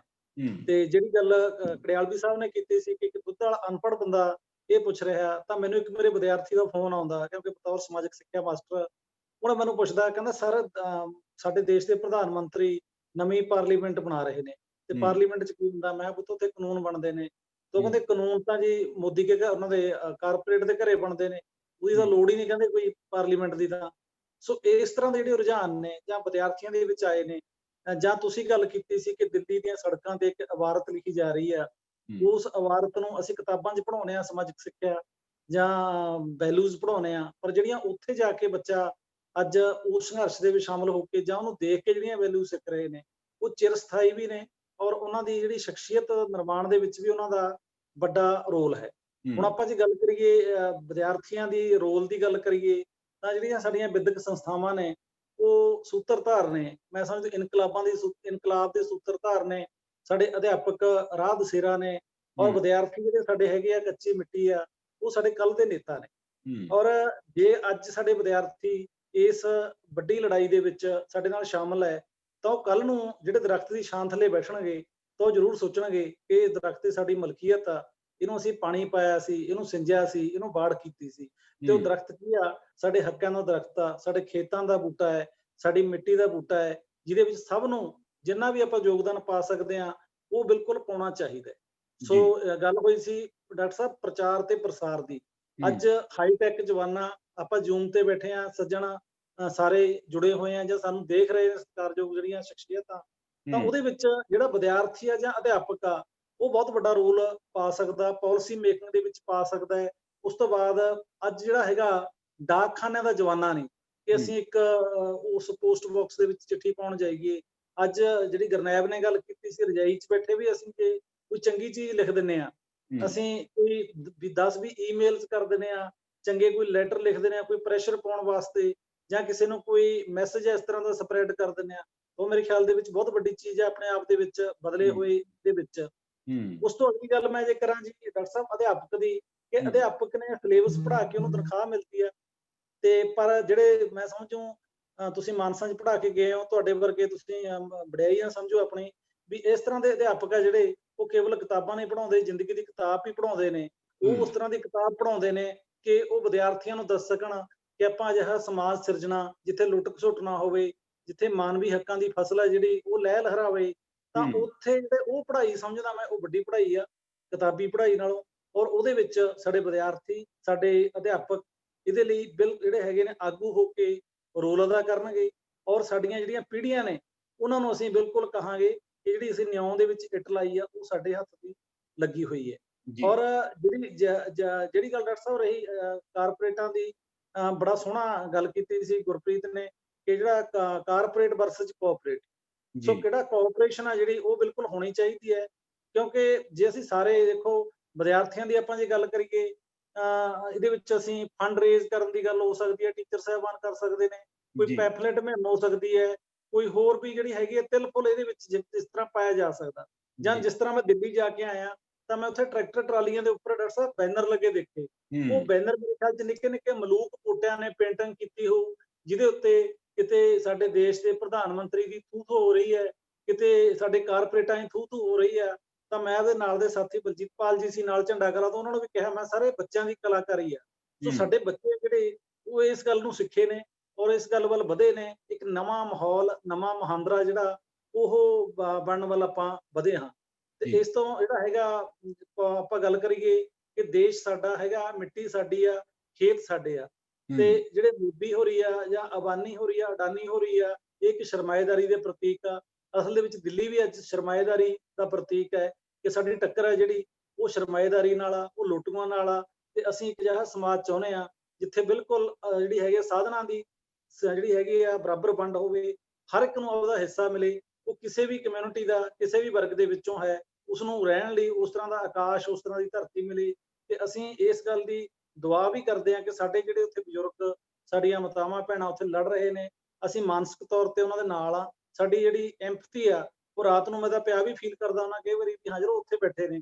ਅੱਜ ਦੇਸ਼ ਦਾ 4 ਲੱਖ ਸਾਡੇ ਪੰਜਾਬ ਦੇ, ਹਰਿਆਣੇ ਦੇ, ਯੂਪੀ ਦੇ, ਹਿਮਾਚਲ ਦੇ, ਸਾਰੇ ਦੇਸ਼ ਦੇ ਕਿਸਾਨ ਉੱਥੇ ਬੈਠੇ ਨੇ। ਤਾਂ ਉਸ ਵਿੱਚ ਵਿਦਿਆਰਥੀਆਂ ਨੂੰ ਅਸੀਂ ਜਾਂ ਅਧਿਆਪਕ ਵਰਗ ਨੂੰ ਪੂਰਾ ਲਾਮਬੰਦ ਕਰਕੇ ਅਸੀਂ ਆਪਣੀ ਜਮਾਤ ਨੂੰ ਉਹਦੇ ਵਿੱਚ ਜਿਹੜਾ ਹੈਗਾ ਪੂਰਾ ਉਹਨਾਂ ਨੂੰ ਜਾਣਕਾਰੀ ਦਿੰਦੇ ਹੋਏ ਉਹਦਾ ਸਰਗਰਮ ਹਿੱਸਾ ਬਣਾਈਏ ਤੇ ਆਪ ਬਣੀਏ। ਟਾਈਮ ਕਾਫੀ ਹੋ ਗਿਆ। ਬਾਕੀ ਡਾਕਟਰ ਸਾਹਿਬ ਤੁਹਾਡਾ ਸ਼ੁਕਰੀਆ, ਮੈਨੂੰ ਤੁਸੀਂ ਨਵਾਜਿਆ ਤੇ ਇਸ ਮਹਿਫਲ ਦੇ ਵਿੱਚ ਬਤੌਰ ਸ਼ਾਮਲ ਕੀਤਾ, ਤੁਹਾਡਾ ਬਹੁਤ ਥੈਂਕ ਯੂ ਜੀ। ਤੁਸੀਂ ਅਧਿਆਪਕ ਤੇ ਵਿਦਿਆਰਥੀਆਂ ਦੇ ਸੰਬੰਧ ਬਹੁਤ ਮਹੱਤਵਪੂਰਨ ਗੱਲਾਂ ਕੀਤੀਆਂ ਨੇ। ਸੱਚਮੁੱਚ ਇੱਕ ਪਾਸੇ ਅਸੀਂ ਇਤਿਹਾਸ ਨੂੰ ਪੜ੍ਹਦੇ ਹਾਂ, ਦੂਜੇ ਪਾਸੇ ਸਾਡੇ ਬੱਚੇ ਇਤਿਹਾਸ ਸਾਹਮਣੇ ਵਾਪਰਦਾ ਦੇਖ ਰਹੇ ਨੇ। ਅੱਜ ਸਾਨੂੰ ਇਹ ਯਕੀਨ ਆ ਰਿਹਾ ਕਿ ਸਾਡੇ ਪੁਰਖਿਆਂ ਨੇ ਸੱਚਮੁੱਚ ਇਸ ਤਰ੍ਹਾਂ ਕੀਤਾ ਹੋਊਗਾ। ਪਹਿਲਾਂ ਕਿਤੇ ਲੱਗਦਾ ਸੀ ਕਿ ਸਾਰੀਆਂ ਕਿਤਾਬੀ ਗੱਲਾਂ ਹੋਣਗੀਆਂ, ਕਿਉਂਕਿ ਇਤਿਹਾਸ ਸਾਹਮਣੇ ਵਾਪਰ ਰਿਹਾ। ਤੇ ਮੈਂ ਚਾਹੁੰਦਾ ਜੇ ਇੱਕ ਜਾਂ ਦੋ ਦੋਸਤ ਸਾਡੇ ਕੋਈ ਟਿੱਪਣੀ ਦੇ ਵਿੱਚ ਸ਼ਾਮਲ ਹੋਣਾ ਚਾਹੁੰਦੇ ਨੇ। ਤੁਸੀਂ ਕੋਈ ਅੰਮ੍ਰਿਤਪਾਲ ਗੱਲ ਕਰਨਾ ਚਾਹੁੰਦੇ ਹੋ ਜਾਂ ਮੰਡੇਰ ਸਾਹਿਬ ਸਾਡੇ ਨਾਲ ਨੇ, ਜੇ ਇਹ ਕੋਈ 1 ਜਾਂ 2 ਮਿੰਟ ਗੱਲ ਕਰਨੀ ਚਾਹੁੰਦੇ ਨੇ, ਜਾਂ ਦੌਰੰਗ ਸਿੰਘ ਨੇ, ਪਲੀਜ਼ ਤੁਹਾਡਾ ਸਵਾਗਤ ਕਰਦੇ ਹਾਂ ਅਸੀਂ 1 ਜਾਂ 2 ਦੋਸਤਾਂ ਦਾ। ਹਾਂਜੀ ਸਰ, ਸਤਿ ਸ਼੍ਰੀ ਅਕਾਲ ਜੀ। ਅੰਮ੍ਰਿਤਪਾਲ ਹਾਂਜੀ ਸਰ, ਮੇਰੇ 2 ਸਵਾਲ ਨੇ ਤੇ ਜਿੰਨੇ ਵੀ ਸਾਡੇ ਚਿੰਤਕ ਨੇ ਇਹਨਾਂ ਲਈ, ਇਹ ਜਿਸ ਤਰ੍ਹਾਂ ਦਾ ਅੱਜ ਅਸੀਂ ਮਾਹੌਲ ਦੇਖ ਰਹੇ ਹਾਂ, ਸਾਊਂਡ ਆ ਰਹੀ ਹੈ ਜੀ? ਇਹ ਤੁਹਾਡੇ ਦੇ ਵਿੱਚੋਂ ਹੀ ਹੈ ਕਿਤੇ, ਕੋਈ ਨਹੀਂ, ਕਰੋ ਸਵਾਲ। ਹਾਂਜੀ ਸਰ, ਤੇ ਉਹਦੇ ਵਿੱਚ ਜੇਕਰ ਪੰਜਾਬ ਦੇ ਵਿੱਚ ਬੀਜੇਪੀ ਜਾਂ ਅਕਾਲੀ ਦਲ ਦੀ ਅਲਾਇੰਸ ਕੋਈ ਸਰਕਾਰ ਹੁੰਦੀ ਤਾਂ ਕੀ ਸਾਡੇ ਗਾਇਕ, ਸਾਡੇ ਸਾਹਿਤਕਾਰ ਇਸੇ ਤਰ੍ਹਾਂ ਹੀ ਸਾਥ ਦਿੰਦੇ ਜਾਂ ਫਿਰ ਇਸ ਸਾਥ ਦਾ ਕੋਈ ਮੁਹਾਂਦਰਾ ਹੋਰ ਹੋਣਾ ਸੀ? ਇੱਕ ਤਾਂ ਮੇਰਾ ਇਹ ਸਵਾਲ ਹੈ। ਦੂਜਾ, ਅਸੀਂ ਸੋਸ਼ਲ ਮੀਡੀਆ ਦੇਖ ਰਹੇ ਹਾਂ ਕਿ ਇੱਕ ਚੱਲ ਰਹੀ ਹੈ ਮੁਹਿੰਮ ਕਿ ਜਾਗਦੀਆਂ ਜ਼ਮੀਰਾਂ। ਕੀ ਇਹ ਜਾਗਦੀਆਂ ਜ਼ਮੀਰਾਂ ਸਿਰਫ ਇਸ ਬਹਿੰਦੀ ਗੰਗਾ 'ਚ ਹੱਥ ਧੋਣ ਤੋਂ ਬਾਅਦ ਪਰਤ ਆਉਣਗੀਆਂ ਦੁਬਾਰੇ, ਜਾਂ ਫਿਰ ਕਿਸਾਨਾਂ ਦੇ ਜਾਂ ਹੱਕਾਂ ਦੇ ਜਿੰਨੇ ਵੀ ਹੋਰ ਅੱਗੇ ਆਉਣ ਵਾਲੇ ਸਮਾਜ ਦੇ ਵਿੱਚ ਆਪਣੇ ਹੱਕਾਂ ਵਾਸਤੇ ਲੜਨਗੇ ਲੋਕ, ਉਹਨਾਂ ਨਾਲ ਵੀ ਖੜਨਗੀਆਂ, ਜਾਂ ਸਿਰਫ ਹੱਥ ਧੋ ਕੇ ਜਾਂ ਆਪਾਂ ਮੂੰਹ ਦਿਖਾ ਕੇ ਉੱਥੋਂ ਵਾਪਸ ਆ ਜਾਣਗੀਆਂ? ਮੇਰੇ ਇਹ ਦੋ ਸਵਾਲ ਜੀ। ਜੱਜ ਸਾਹਿਬ ਸੁਣ ਰਹੇ ਸੀ ਸਵਾਲ ਤੁਸੀਂ? ਮਾਈਕ ਆਪਣਾ ਔਨ ਕਰ ਲਓ, ਮਾਈਕ ਤੁਹਾਡਾ ਬੰਦ ਹੈ ਜੀ। ਹਾਂਜੀ, ਹੋ ਗਿਆ ਜੀ। ਤੁਸੀਂ ਕੀ ਕਹਿਣਾ ਚਾਹੁੰਦੇ ਹੋ? ਅਮਰਤ ਨੇ ਜੋ ਦੋ ਸਵਾਲ ਕੀਤੇ। ਹਾਂ, ਇੱਕ ਤਾਂ ਇਹਨਾਂ ਦਾ ਜਿਹੜਾ ਦੂਸਰਾ ਪ੍ਰਸ਼ਨ ਹੈ ਨਾ, ਜੀ, ਮੈਂ ਉੱਥੋਂ ਸ਼ੁਰੂ ਕਰਦਾ ਹਾਂ। ਇਹ ਹੱਥ ਧੋਣ ਵਰਗੀ ਕੋਈ ਗੱਲ ਨਹੀਂ ਹੈ। ਜਿਹੜਾ ਜਿੱਥੇ ਇਹਨਾਂ ਸ਼ੁਰੂ ਕੀਤਾ ਵੀ ਉਹ ਹੱਥ ਧੋਣ ਜਾਂ ਮਤਲਬ ਤਪੇ ਤੰਦੂਰ ਤੇ ਰੋਟੀਆਂ ਲਾ ਕੇ ਮੁੜ ਜਾਣਗੇ, ਇਹੋ ਜਿਹਾ ਕੋਈ ਮਸਲਾ ਨਹੀਂ ਹੈ। ਲੇਖਕ ਤੇ ਹਮੇਸ਼ਾ ਤੋਂ ਇਸ ਸੰਘਰਸ਼ ਸ਼ਾਮਲ ਰਹੇ ਆ। ਅਸੀਂ ਵੇਖਦੇ ਹਾਂ ਕਿ ਜਦੋਂ ਨੈਕਸਲਾਈਟ ਮੂਵਮੈਂਟ ਚੱਲਦੀ ਸੀ, ਉਦੋਂ ਲੇਖਕਾਂ ਨੇ ਕਿੱਥੋਂ ਤੱਕ ਦੀਆਂ ਕੁਰਬਾਨੀਆਂ ਦਿੱਤੀਆਂ ਸੀ। ਅਜੇ ਤਾਂ ਜੀ ਉਦੋਂ ਇਸ ਕਿਸੇ ਖੇਤਰ ਚ ਆਉਣ ਵਾਲੇ ਸੀ ਨਹੀਂ। ਅਸੀਂ ਜਾਣਦੇ ਹਾਂ ਕਿ ਇਸੇ ਸੰਘਰਸ਼ਾਂ ਦੇ ਵਿੱਚ ਪਾਸ਼ ਵਰਗੇ, ਡਾਕਟਰ ਰਵੀ ਵਰਗਿਆਂ ਨੇ ਸ਼ਹਾਦਤਾਂ ਦਿੱਤੀਆਂ। ਸੋ ਇਹ ਇੱਕ ਤਾਂ ਇਹ ਸ਼ਬਦ ਕੋਈ ਮੈਨੂੰ ਲੱਗਦਾ ਵੀ ਬਹੁਤੇ ਪਾਏਦਾਨ ਵੀ ਹੱਥ ਧੋ ਕੇ ਮੁੜ ਆਉਣਗੇ। ਆਉਣ ਵਾਲੇ, ਅਸੀਂ ਤਾਂ ਪਹਿਲਾਂ ਕਿਹਾ ਸੀ ਕਿ ਆਉਣ ਵਾਲੇ ਸੰਘਰਸ਼ਾਂ 'ਚ ਵੀ ਲੇਖਕ ਇਸ ਪੂਰੇ ਮਾਹੌਲ ਨੂੰ ਸੁਧਾਰਨ ਵਿੱਚ ਹਮੇਸ਼ਾ ਅੱਗੇ ਵਾਂਗ ਭੂਮਿਕਾ ਨਿਭਾਉਂਦੇ ਰਹਿਣਗੇ। ਇਹ ਸਾਨੂੰ ਪੂਰੀ ਉਮੀਦ ਹੈ, ਕੋਈ ਏਡਾ ਮਸਲਾ ਹੈ ਨਹੀਂ। ਤੇ ਹੁਣ ਅਸੀਂ ਦੇਖਿਆ ਹੈ ਕਿ ਲੇਖਕਾਂ ਨੂੰ ਇਹਦੇ ਵਿੱਚੋਂ ਜੇ ਵੇਖਿਆ ਜਾਏ ਤਾਂ ਇਹਦੇ 'ਚ ਕੋਈ ਪ੍ਰਾਪਤੀ ਹੋਣ ਵਾਲੀ ਥੋੜੀ ਹੁੰਦੀ ਹੈ।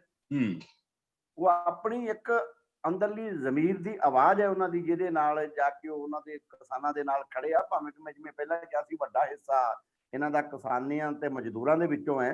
ਇੱਕ ਸਾਂਝਾ ਮੁਹਾਜ ਹੈ ਜਿਹਦੇ ਵਾਸਤੇ ਲੇਖਕ ਕਿਸਾਨਾਂ ਦਾ ਸਾਥ ਦੇ ਰਹੇ ਆ। ਔਰ ਅਗਲੀ ਗੱਲ ਇਹ ਹੈ ਕਿ ਲੇਖਕਾਂ ਦਾ ਇਹ ਆਪਣਾ ਖੁਦ ਦਾ ਮੁਹਾਜ ਵੀ ਹੈ। ਲੇਖਕ ਜਿੱਥੋਂ ਮਤਲਬ ਆਪਣਾ ਲਿਖਣ ਦਾ ਮਟੀਰੀਅਲ ਜਿਹਨੂੰ ਕਹਿ ਸਕਦੇ ਲੈਂਦੇ ਆ, ਤੇ ਵਾਪਸ ਜਿਨ੍ਹਾਂ ਦੇ ਕੋਲ ਉਹਨੂੰ ਪਹੁੰਚਾਉਂਦੇ ਆ ਸਹਿਰ ਲੁਧਿਆਣਵੀ ਦੇ ਸ਼ਬਦਾਂ ਦੇ ਵਿੱਚ, ਤੇ ਇਹ ਦੋਵੇਂ ਧਿਰਾਂ ਹੀ ਉਹ ਹੈ। ਲੇਖਕ ਦੀ ਹੋਂਦ ਵੀ ਉਹਦੇ ਤੇ ਨਿਰਭਰ ਕਰਦੀ ਹੈ। ਇਹ ਦੋਨੇ ਪਾਸੇ ਬਰਾਬਰ ਦੀ ਇੱਕ ਲੈਣ ਦੇਣ ਦਾ ਮਤਲਬ ਜਿਹੜਾ ਆ ਇਹ ਲੇਖਕ ਵਿਚਾਰ ਰਾਹੀਂ ਕਰਦਾ ਆ, ਤੇ ਜਿਹੜਾ ਕਿਸਾਨ ਮਜ਼ਦੂਰ ਹੈ ਉਹਨੂੰ ਅਮਲ ਰਾਹੀਂ ਕਰਦਾ ਹੈ। ਤੇ ਇਹ ਦੋਵਾਂ ਦੀ ਸਾਂਝੀ ਲੜਾਈ ਹੈ। ਤੇ ਇਹ ਮੈਂ ਨਹੀਂ, ਇਹ ਮੇਰੇ ਨਹੀਂ ਮਨ ਦੇ ਵਿੱਚ ਕਦੇ ਇਹ ਗੱਲ ਆਈ ਕਿ ਇਹ ਇਸੇ ਲੜਾਈ ਇਸੇ ਮਤਲਬ ਮੁਹਾਜ ਤੱਕ ਸੀਮਿਤ ਰਹੂਗਾ। ਨਹੀਂ, ਇਹ ਕਿਸੇ ਵੀ ਮੁਹਾਜ ਤੱਕ ਹੋਊਗਾ। ਤੇ ਪੰਜਾਬ ਦਾ ਲੇਖਕ ਇਹਦੋਂ ਪਹਿਲਾਂ ਇਹ ਸਿੱਧ ਕਰ ਚੁੱਕਾ ਹੈ। ਜਦੋਂ ਕਸ਼ਮੀਰੀਆਂ ਤੇ ਤਲਵਾਰ ਚੱਲੀ ਸੀ ਤੇ ਪੰਜਾਬ ਦੇ ਲੇਖਕ ਨੇ ਉਹਨਾਂ ਦੇ ਲਈ ਬਕਾਇਦਾ ਬਹੁਤ ਵੱਡੇ ਪੱਧਰ ਤੇ ਹਾਂ ਦਾ ਨਾਰਾ ਮਾਰਿਆ ਸੀ। ਔਰ ਉਦੋਂ ਵੀ ਧਰਨੇ ਮੁਜ਼ਾਹਰੇ ਹੋਏ ਸੀ। ਜਦੋਂ ਬੁੱਧੀਜੀਵੀਆਂ ਨੂੰ ਅੰਦਰ ਕੀਤਾ ਗਿਆ ਸੀ ਜਾਂ ਉਹਨਾਂ ਤੇ ਤਸ਼ੱਦਦ ਕਿਸੇ ਵੀ ਰਾਜ ਵਿੱਚ ਹੋਇਆ, ਕਿਤੇ ਵੀ ਹੋਇਆ, ਪੰਜਾਬ ਦੇ ਲੇਖਕ ਮੋਹਰਲੀਆਂ ਸਭਾ 'ਚ ਰਹੇ ਆ ਹਮੇਸ਼ਾ ਤੇ ਰਹਿਣਗੇ। ਹਾਂਜੀ, ਕੜੈਲਵੀ ਸਾਹਿਬ, ਦੂਜਾ ਸਵਾਲ ਜਿਹੜਾ ਉਹਨਾਂ ਨੇ ਕੀਤਾ ਸੀ ਉਹਦੇ ਬਾਰੇ ਤੁਸੀਂ ਕੋਈ ਟਿੱਪਣੀ ਕਰਨਾ ਚਾਹੁੰਦੇ ਹੋ? ਜਿਹੜਾ ਪਹਿਲਾ ਸਵਾਲ ਕੀਤਾ ਸੀ।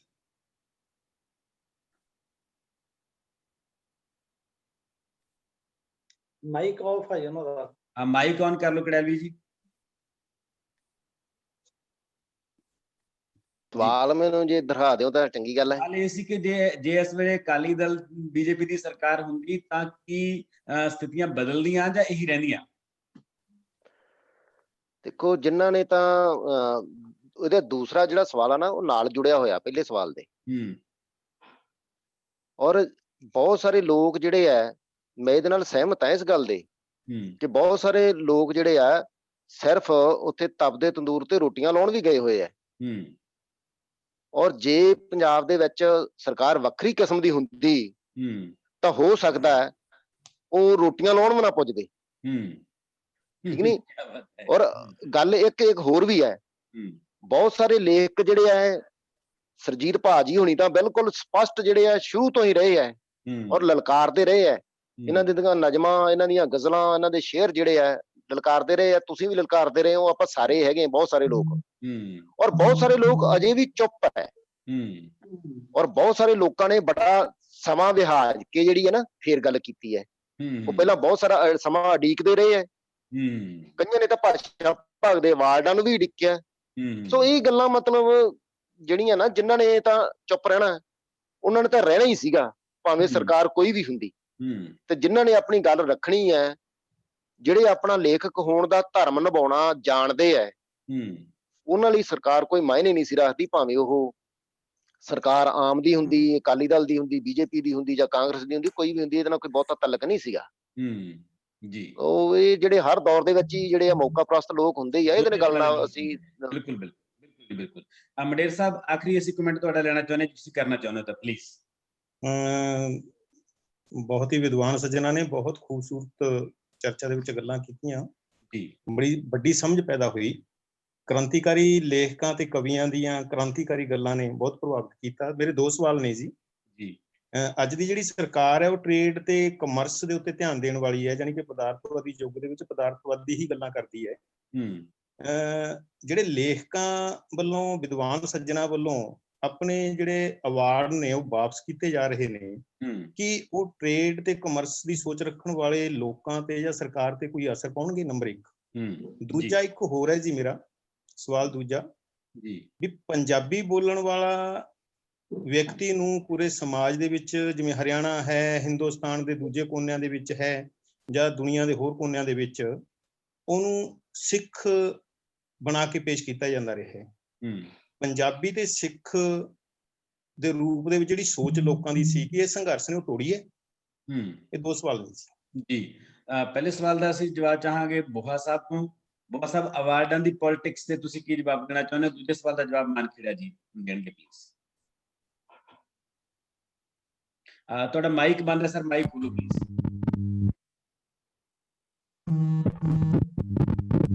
ਮਾਈਕ, ਹਾਂਜੀ ਜੀ ਹੁਣ ਬੋਲੋ। ਪਹਿਲਾਂ ਕਿਸਾਨ ਜਥੇਬੰਦੀਆਂ ਨੇ ਪੰਜਾਬ ਤੇ ਅੰਦੋਲਨ ਕੀਤਾ ਜਾਂ ਹੁਣ ਦਿੱਲੀ 'ਚ ਕਰ ਰਹੀਆਂ, ਜੋ ਵੀ ਹੋ ਰਿਹਾ ਹੈ ਉਹ ਸਿਰਫ ਇੱਕ ਦਬਾਅ ਬਣਾਉਣ ਦੇ ਰੂਪ 'ਚ ਹੋ ਰਿਹਾ ਹੈ। ਤੇ ਮੇਰੇ ਖਿਆਲ 'ਚ ਜਿਹੜੇ ਅਵਾਰਡ ਵਾਪਸ ਕਰਨੇ ਹੈ ਉਹ ਵੀ ਇੱਕ ਦਬਾਅ ਦਾ ਹਿੱਸਾ ਹੈ। ਇਹਦੇ ਨਾਲ ਜਿਹੜਾ ਕਿਸਾਨੀ ਸੰਘਰਸ਼ ਨੂੰ ਨੈਤਿਕ ਬਲ ਜ਼ਰੂਰ ਮਿਲਿਆ, ਮੈਂ ਇਸ ਨੂੰ ਪੋਜ਼ਿਟਿਵ ਕਦਮ ਮੰਨਦਾ ਕਿ ਇਹਦੇ ਨਾਲ ਜਿਹੜਾ ਦਬਾਅ ਬਣਾਇਆ ਉਹ ਮਜ਼ਬੂਤ ਹੋਇਆ। Thank you. ਮਾਨਖੇੜਾ ਜੀ। ਮੈਂ ਦੂਜਾ ਸਵਾਲ ਚਾਹਾਂਗਾ ਵੀ ਦੁਹਰਾ ਦਿੱਤਾ ਜਾਵੇ।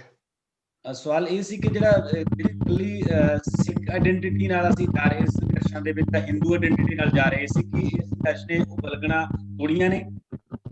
ਬਿਲਕੁਲ, ਜੇ ਥੋੜੇ ਸ਼ਬਦਾਂ 'ਚ ਕਹਿਣਾ ਹੋਵੇ ਵੀ ਇਸ ਸੰਘਰਸ਼ ਦੀ ਇੱਕ ਵੱਡੀ ਪ੍ਰਾਪਤੀ ਇਹ ਵੀ ਹੈ ਕਿ ਇਸ ਨੇ ਜਿਹੜੀ ਜਾਤੀ, ਧਰਮ, ਕਾਸਟ ਜਾਂ ਜਿਹੜੀਆਂ ਇਸ ਕਿਸਮ ਦੀਆਂ ਜਿਹੜੀਆਂ ਬਲਗੜਾਂ ਨੂੰ ਤੋੜੀਆਂ ਨੇਗੀਆਂ। ਜੇ ਕਦੇ ਪੰਜਾਬ ਤੇ ਹਰਿਆਣਾ SYL ਦੇ ਮੁੱਦੇ ਤੇ ਲੜਦੇ ਸੀਗੇ ਤਾਂ ਅੱਜ ਹਰਿਆਣਵੀ ਕਿਸਾਨ ਡੰਕੇ ਦੀ ਚੋਟ ਤੇ ਕਹਿੰਦੇ ਨੇ ਕਿ ਸਾਡਾ ਕੋਈ ਲੜਾਈ ਨਹੀਂ, ਅਸੀਂ ਤਾਂ ਇਹ ਕਹਿੰਦੇ ਵੀ ਪੰਜਾਬ ਤੇ ਹਰਿਆਣਾ ਨੂੰ ਇੱਕ ਕਰ ਦਿਓ। ਇਸੇ ਤਰ੍ਹਾਂ ਇਸ ਸੰਘਰਸ਼ ਵਿੱਚ ਜਿੰਨੀਆਂ ਸਿੱਖ ਜਥੇਬੰਦੀਆਂ ਨੇ ਉੱਥੇ ਲੰਗਰ ਲਾਏ ਨੇ, ਖਾਲਸਾ ਏਡ ਨੇ ਲਾਏ ਨੇ, ਤੇ ਜਿਸ ਤਰ੍ਹਾਂ ਉਹ ਇਸ ਸੰਘਰਸ਼ ਦੀ ਹਮਾਇਤ ਕਰ ਰਹੀਆਂ ਨੇ, ਉਹ ਵੀ ਇੱਕ ਇਸ ਸੰਘਰਸ਼ ਦੀ ਪ੍ਰਾਪਤੀ ਹੈ। ਨਿਹੰਗ ਸਿੰਘ ਉੱਥੇ ਆਪਣੀਆਂ ਲਾੜੀਆਂ ਫੌਜਾਂ, ਜਿਹਨੂੰ ਅਸੀਂ ਬੜੇ ਸਤਿਕਾਰ ਨਾਲ ਕਹਿੰਦੇ ਹਾਂ, ਕਿ ਉਹ ਉੱਥੇ ਬੈਠ ਕੇ ਆਪਣੀ ਜਿਹੜੀ ਇਹ ਸੰਘਰਸ਼ ਦੀ ਸੇਵਾ ਕਰ ਰਹੀਆਂ ਨੇ, ਇਸ ਸੰਘਰਸ਼ ਦਾ ਹਿੱਸਾ ਪਾ ਰਹੀਆਂ ਨੇ, ਉਹ ਵੀ ਇੱਕ ਵੱਡੀ ਪ੍ਰਾਪਤੀ ਹੈ। ਮੇਰੇ ਵਿਚਾਰ ਮੁਤਾਬਕ ਇਸ ਸੰਘਰਸ਼ ਨੇ ਬਹੁਤ ਸਾਰੀਆਂ ਬਲਗੜਾਂ ਤੋੜੀਆਂ ਨੇ। ਇਹ ਸੰਘਰਸ਼ ਇਹ ਸਾਬਤ ਕਰ ਦਿੰਦਾ ਹੈ ਕਿ ਪੰਜਾਬੀ ਜਿਹੜੇ ਨੌਜਵਾਨ ਨੇ ਉਹ ਨਸ਼ੇੜੀ ਨਹੀਂ, ਉਹ ਵੀ ਸੰਘਰਸ਼ਸ਼ੀਲ ਨੇ। ਤਾਂ ਇਸ ਸੰਘਰਸ਼ ਦੀ ਪ੍ਰਾਪਤੀ ਹੈ। ਇਸ ਸੰਘਰਸ਼ ਦੀ ਇਹ ਵੀ ਵੱਡੀ ਪ੍ਰਾਪਤੀ ਹੈ ਕਿ ਇਸ ਸੰਘਰਸ਼ ਨੂੰ ਕਦੇ ਅੱਤਵਾਦੀ, ਖਾਲਿਸਤਾਨੀ ਕਹਿਣ ਵਾਲੇ ਆਖਰ ਆਪਣੇ ਮੂਧੇ ਮੂੰਹ ਡਿੱਗਦੇ ਨੇ, ਗੋਦੀ ਮੁੱਢੇ ਮੂੰਹ ਡਿੱਗਦਾ। ਸਰਕਾਰ ਜਿਹੜੀ ਹੈ ਇਸ ਕਿਸਮ ਦੀਆਂ ਸਾਜ਼ਿਸ਼ਾਂ ਰਚਣੀ ਚਾਹੁੰਦੀ ਹੈ ਕਿ ਇਸ ਨੂੰ ਖਾੜਕੂ ਸੰਘਰਸ਼ ਬਣਾ ਦਿੱਤਾ ਜਾਵੇ, ਇਸ ਨੂੰ ਸਿੱਖਾਂ ਦਾ ਸੰਘਰਸ਼ ਬਣਾ ਦਿੱਤਾ ਜਾਵੇ। ਉਹ ਜਿਹੜੀਆਂ ਇਹਨਾਂ ਦੀਆਂ ਚਾਲਾਂ ਨੇਗੀਆਂ ਉਹ ਫੇਲ ਹੁੰਦੀਆਂ ਨੇ। ਮੇਰੇ ਖਿਆਲ ਮੁਤਾਬਕ ਇਸ ਸੰਘਰਸ਼ ਦੀ ਵੱਡੀ ਪ੍ਰਾਪਤੀ ਇਹ ਹੈ ਕਿ ਇਹ ਸਾਰੀਆਂ ਬਲਗੜਾਂ ਤੋੜ ਕੇ ਇੱਕ ਜਨ ਅੰਦੋਲਨ ਬਣਿਆ, ਲੋਕਾਂ ਦਾ ਅੰਦੋਲਨ ਬਣਿਆ, ਸਮੂਹ ਲੋਕਾਂ ਦਾ ਸੰਘਰਸ਼। ਜੀ, ਸੱਚਮੁੱਚ ਇਹ ਸੰਘਰਸ਼ ਹੈ ਜਿਹੜਾ ਕ੍ਰਾਸ ਸੈਕਸ਼ਨਲ ਸੰਘਰਸ਼ ਬਣ ਚੁੱਕਿਆ ਹੈ, ਤੇ ਇਹ ਸੰਘਰਸ਼ ਨੇ ਬਹੁਤ ਸਾਰੀਆਂ ਮਿੱਥਾਂ ਵੀ ਤੋੜੀਆਂ ਨੇ ਤੇ ਬਹੁਤ ਸਾਰੀਆਂ ਬਿੱਥਾਂ ਜਿਹੜੀਆਂ ਮਿਟੀਆਂ ਨੇ। ਤੇ ਆਉਣ ਵਾਲੇ ਸਮੇਂ ਦੇ ਵਿੱਚ ਇਸ ਸੰਘਰਸ਼ ਦੇ ਜਿਹੜੇ ਪ੍ਰਭਾਵ ਨੇ ਉਹਨਾਂ ਦਾ ਐਨਾਲਿਸਿਸ ਆਪਾਂ ਕਰਦੇ ਰਹਾਂਗੇ ਤੇ ਦੁਆ ਵੀ ਕਰਦੇ ਹਾਂ ਕਿ ਇਹ ਸੰਘਰਸ਼ ਜਲਦੀ ਕਿਸੇ ਕਿਨਾਰੇ ਲੱਗੇ, ਕਿਉਂਕਿ ਸੰਘਰਸ਼ ਆਖਰੀ ਨਹੀਂ, ਸੰਘਰਸ਼ ਦਾ ਇਸ ਤੋਂ ਬਾਅਦ ਵਿੱਢੇ ਜਾਣੇ ਨੇ, ਜੇ ਸੰਘਰਸ਼ ਦਾ ਇਸ ਤੋਂ ਬਾਅਦ ਤੁਰਨੇ ਨੇ। ਤਾਂ ਅਸੀਂ ਸੈਂਟਰ ਲਾਈਨ ਤੇ ਦੁਬਾਰੇ ਵਾਪਸ ਮੁੜ ਕੇ ਆਉਣਾ, ਜਿੱਥੇ ਸਾਨੂੰ ਪਿੱਛੇ ਤੱਕ ਅਸੀਂ ਕੋਟੀ ਤਜੇ ਪੈਣੀ ਹੈ। ਸੋ ਲੰਮੀਆਂ ਕੋਟੀਆਂ ਲਈ ਅਸੀਂ ਆਪਣੇ ਆਪ ਨੂੰ ਤਿਆਰ ਕਰਨਾ ਹੈ। ਇਸ ਸੰਘਰਸ਼ ਤੋਂ ਬਾਅਦ ਵੀ ਜਿਹੜੇ ਸਾਡੇ 8 ਵਿਦਵਾਨ ਸਾਡੇ ਨਾਲ ਜੁੜੇ ਰਹੇ, ਲਗਾਤਾਰ ਲਗਭਗ 1 ਘੰਟਾ 25 ਮਿੰਟ ਦਾ ਸਮਾਂ ਸਾਡੇ ਕੋਲ ਹੋ ਚੁੱਕਿਆ ਹੈ। ਇਹਨਾਂ ਅੱਠੇ ਵਿਦਵਾਨ ਚਿੰਤਕਾਂ ਦਾ ਬਹੁਤ ਬਹੁਤ ਧੰਨਵਾਦ ਕਰਦੇ ਹਾਂ। ਜਿਹੜੇ ਦੋਸਤ ਇੱਥੇ ਸਾਡੇ ਨਾਲ ਜੁੜੇ ਰਹੇ ਉਹਨਾਂ ਦਾ ਵੀ ਧੰਨਵਾਦ ਕਰਦੇ ਹਾਂ। ਜਿਹੜੇ ਫੇਸਬੁੱਕ ਤੇ ਸਾਡੇ ਨਾਲ ਜੁੜੇ ਰਹੇ ਉਹਨਾਂ ਦਾ ਵੀ ਧੰਨਵਾਦ ਕਰਦੇ ਹਾਂ। ਤੇ ਇਹ ਪ੍ਰੋਗਰਾਮ ਇਸ ਤੋਂ ਬਾਅਦ ਅਸੀਂ ਇਹਦਾ ਲਿੰਕ ਕ੍ਰੀਏਟ ਕਰਕੇ YouTube ਦਾ ਲਿੰਕ ਕ੍ਰੀਏਟ ਕਰਕੇ ਸਾਡੇ ਇਹਨਾਂ ਦੋਸਤਾਂ ਨੂੰ ਵੀ ਭੇਜ ਦਾਂਗੇ ਤੇ ਸਾਰਿਆਂ ਨੂੰ ਭੇਜ ਦਾਂਗੇ। ਮੀਡੀਆ ਪ੍ਰਵਾਸ ਦੀ ਇਸ ਮੁਹਿੰਮ ਦਾ ਵੀ ਆਪਾਂ ਹਿੱਸਾ ਬਣੀਏ ਤਾਂ ਜੋ ਜਿਹੜੀ ਆਵਾਜ਼ ਹੈ ਉਹ ਵੱਖ-ਵੱਖ ਪਲੇਟਫਾਰਮਾਂ ਤੋਂ ਇਕੱਠੀ ਹੋ ਕੇ ਬੁਲੰਦ ਆਵਾਜ਼ ਹੋ ਸਕੇ, ਨਾਲੋਂ ਨਾਲ ਐਨਾਲਿਸਿਸ ਚੱਲਦਾ ਰਹੇ ਤੇ ਨਾਲੋਂ ਨਾਲ ਸੰਘਰਸ਼ ਸਿੱਧਾ ਮੈਦਾਨ ਦੇ ਵਿੱਚ ਚੱਲਦਾ ਰਹੇ। ਦੋਨੇ ਸੰਘਰਸ਼ ਚੱਲਦੇ ਰਹਿਣੇ ਚਾਹੀਦੇ ਨੇ। ਸੋ ਸੁਰਜੀਤ ਜੱਜ ਜੀ, ਮਾਨਖੇੜਾ ਜੀ, ਕੜਿਆਲਵੀ ਸਾਹਿਬ, ਬੋਹਾ ਜੀ, ਗੁਰਪ੍ਰੀਤ ਜੀ, ਸੰਤੋਖ ਸੁੱਖੀ ਜੀ, ਗੁਰਨੈਮ ਮੰਗਾਣੀ ਅਤੇ ਬਲਜਿੰਦਰ ਚੌੜਕੀਆਂ ਜੀ, ਨੈਬ ਸਿੰਘ ਮੰਡੇਰ ਤੇ ਬਾਕੀ ਸਾਰੇ ਦੋਸਤ, ਕੇਰ ਸ਼ਰੀਫ, ਸੁਖਜੀਵਨ, ਇਕਵਿੰਦਰ, ਜਿੰਨੇ ਵੀ ਇਸ ਵੇਲੇ ਸਾਡੇ ਨਾਲ ਨੇ ਜਾਂ ਫੇਸਬੁੱਕ ਤੇ ਸਾਡੇ ਨਾਲ ਨੇ, ਤੁਹਾਡਾ ਸਾਰਿਆਂ ਦਾ ਬਹੁਤ ਬਹੁਤ ਧੰਨਵਾਦ। ਮਿਲਦੇ ਹਾਂ ਅਗਲੇ ਐਤਵਾਰ ਕਿਸੇ ਹੋਰ ਕਿਸਾਨੀ ਸੰਘਰਸ਼ ਦੀ ਕਿਸੇ ਹੋਰ ਲੇਅਰ ਦੇ ਨਾਲ, ਕਿਸੇ ਹੋਰ ਪਾਸਾਰ ਦੇ ਨਾਲ। ਬਹੁਤ ਬਹੁਤ ਸ਼ੁਕਰੀਆ ਤੁਹਾਡਾ। ਧੰਨਵਾਦ ਜੀ, ਸ਼ੁਕਰੀਆ ਜੀ। ਸ਼ੁਕਰੀਆ।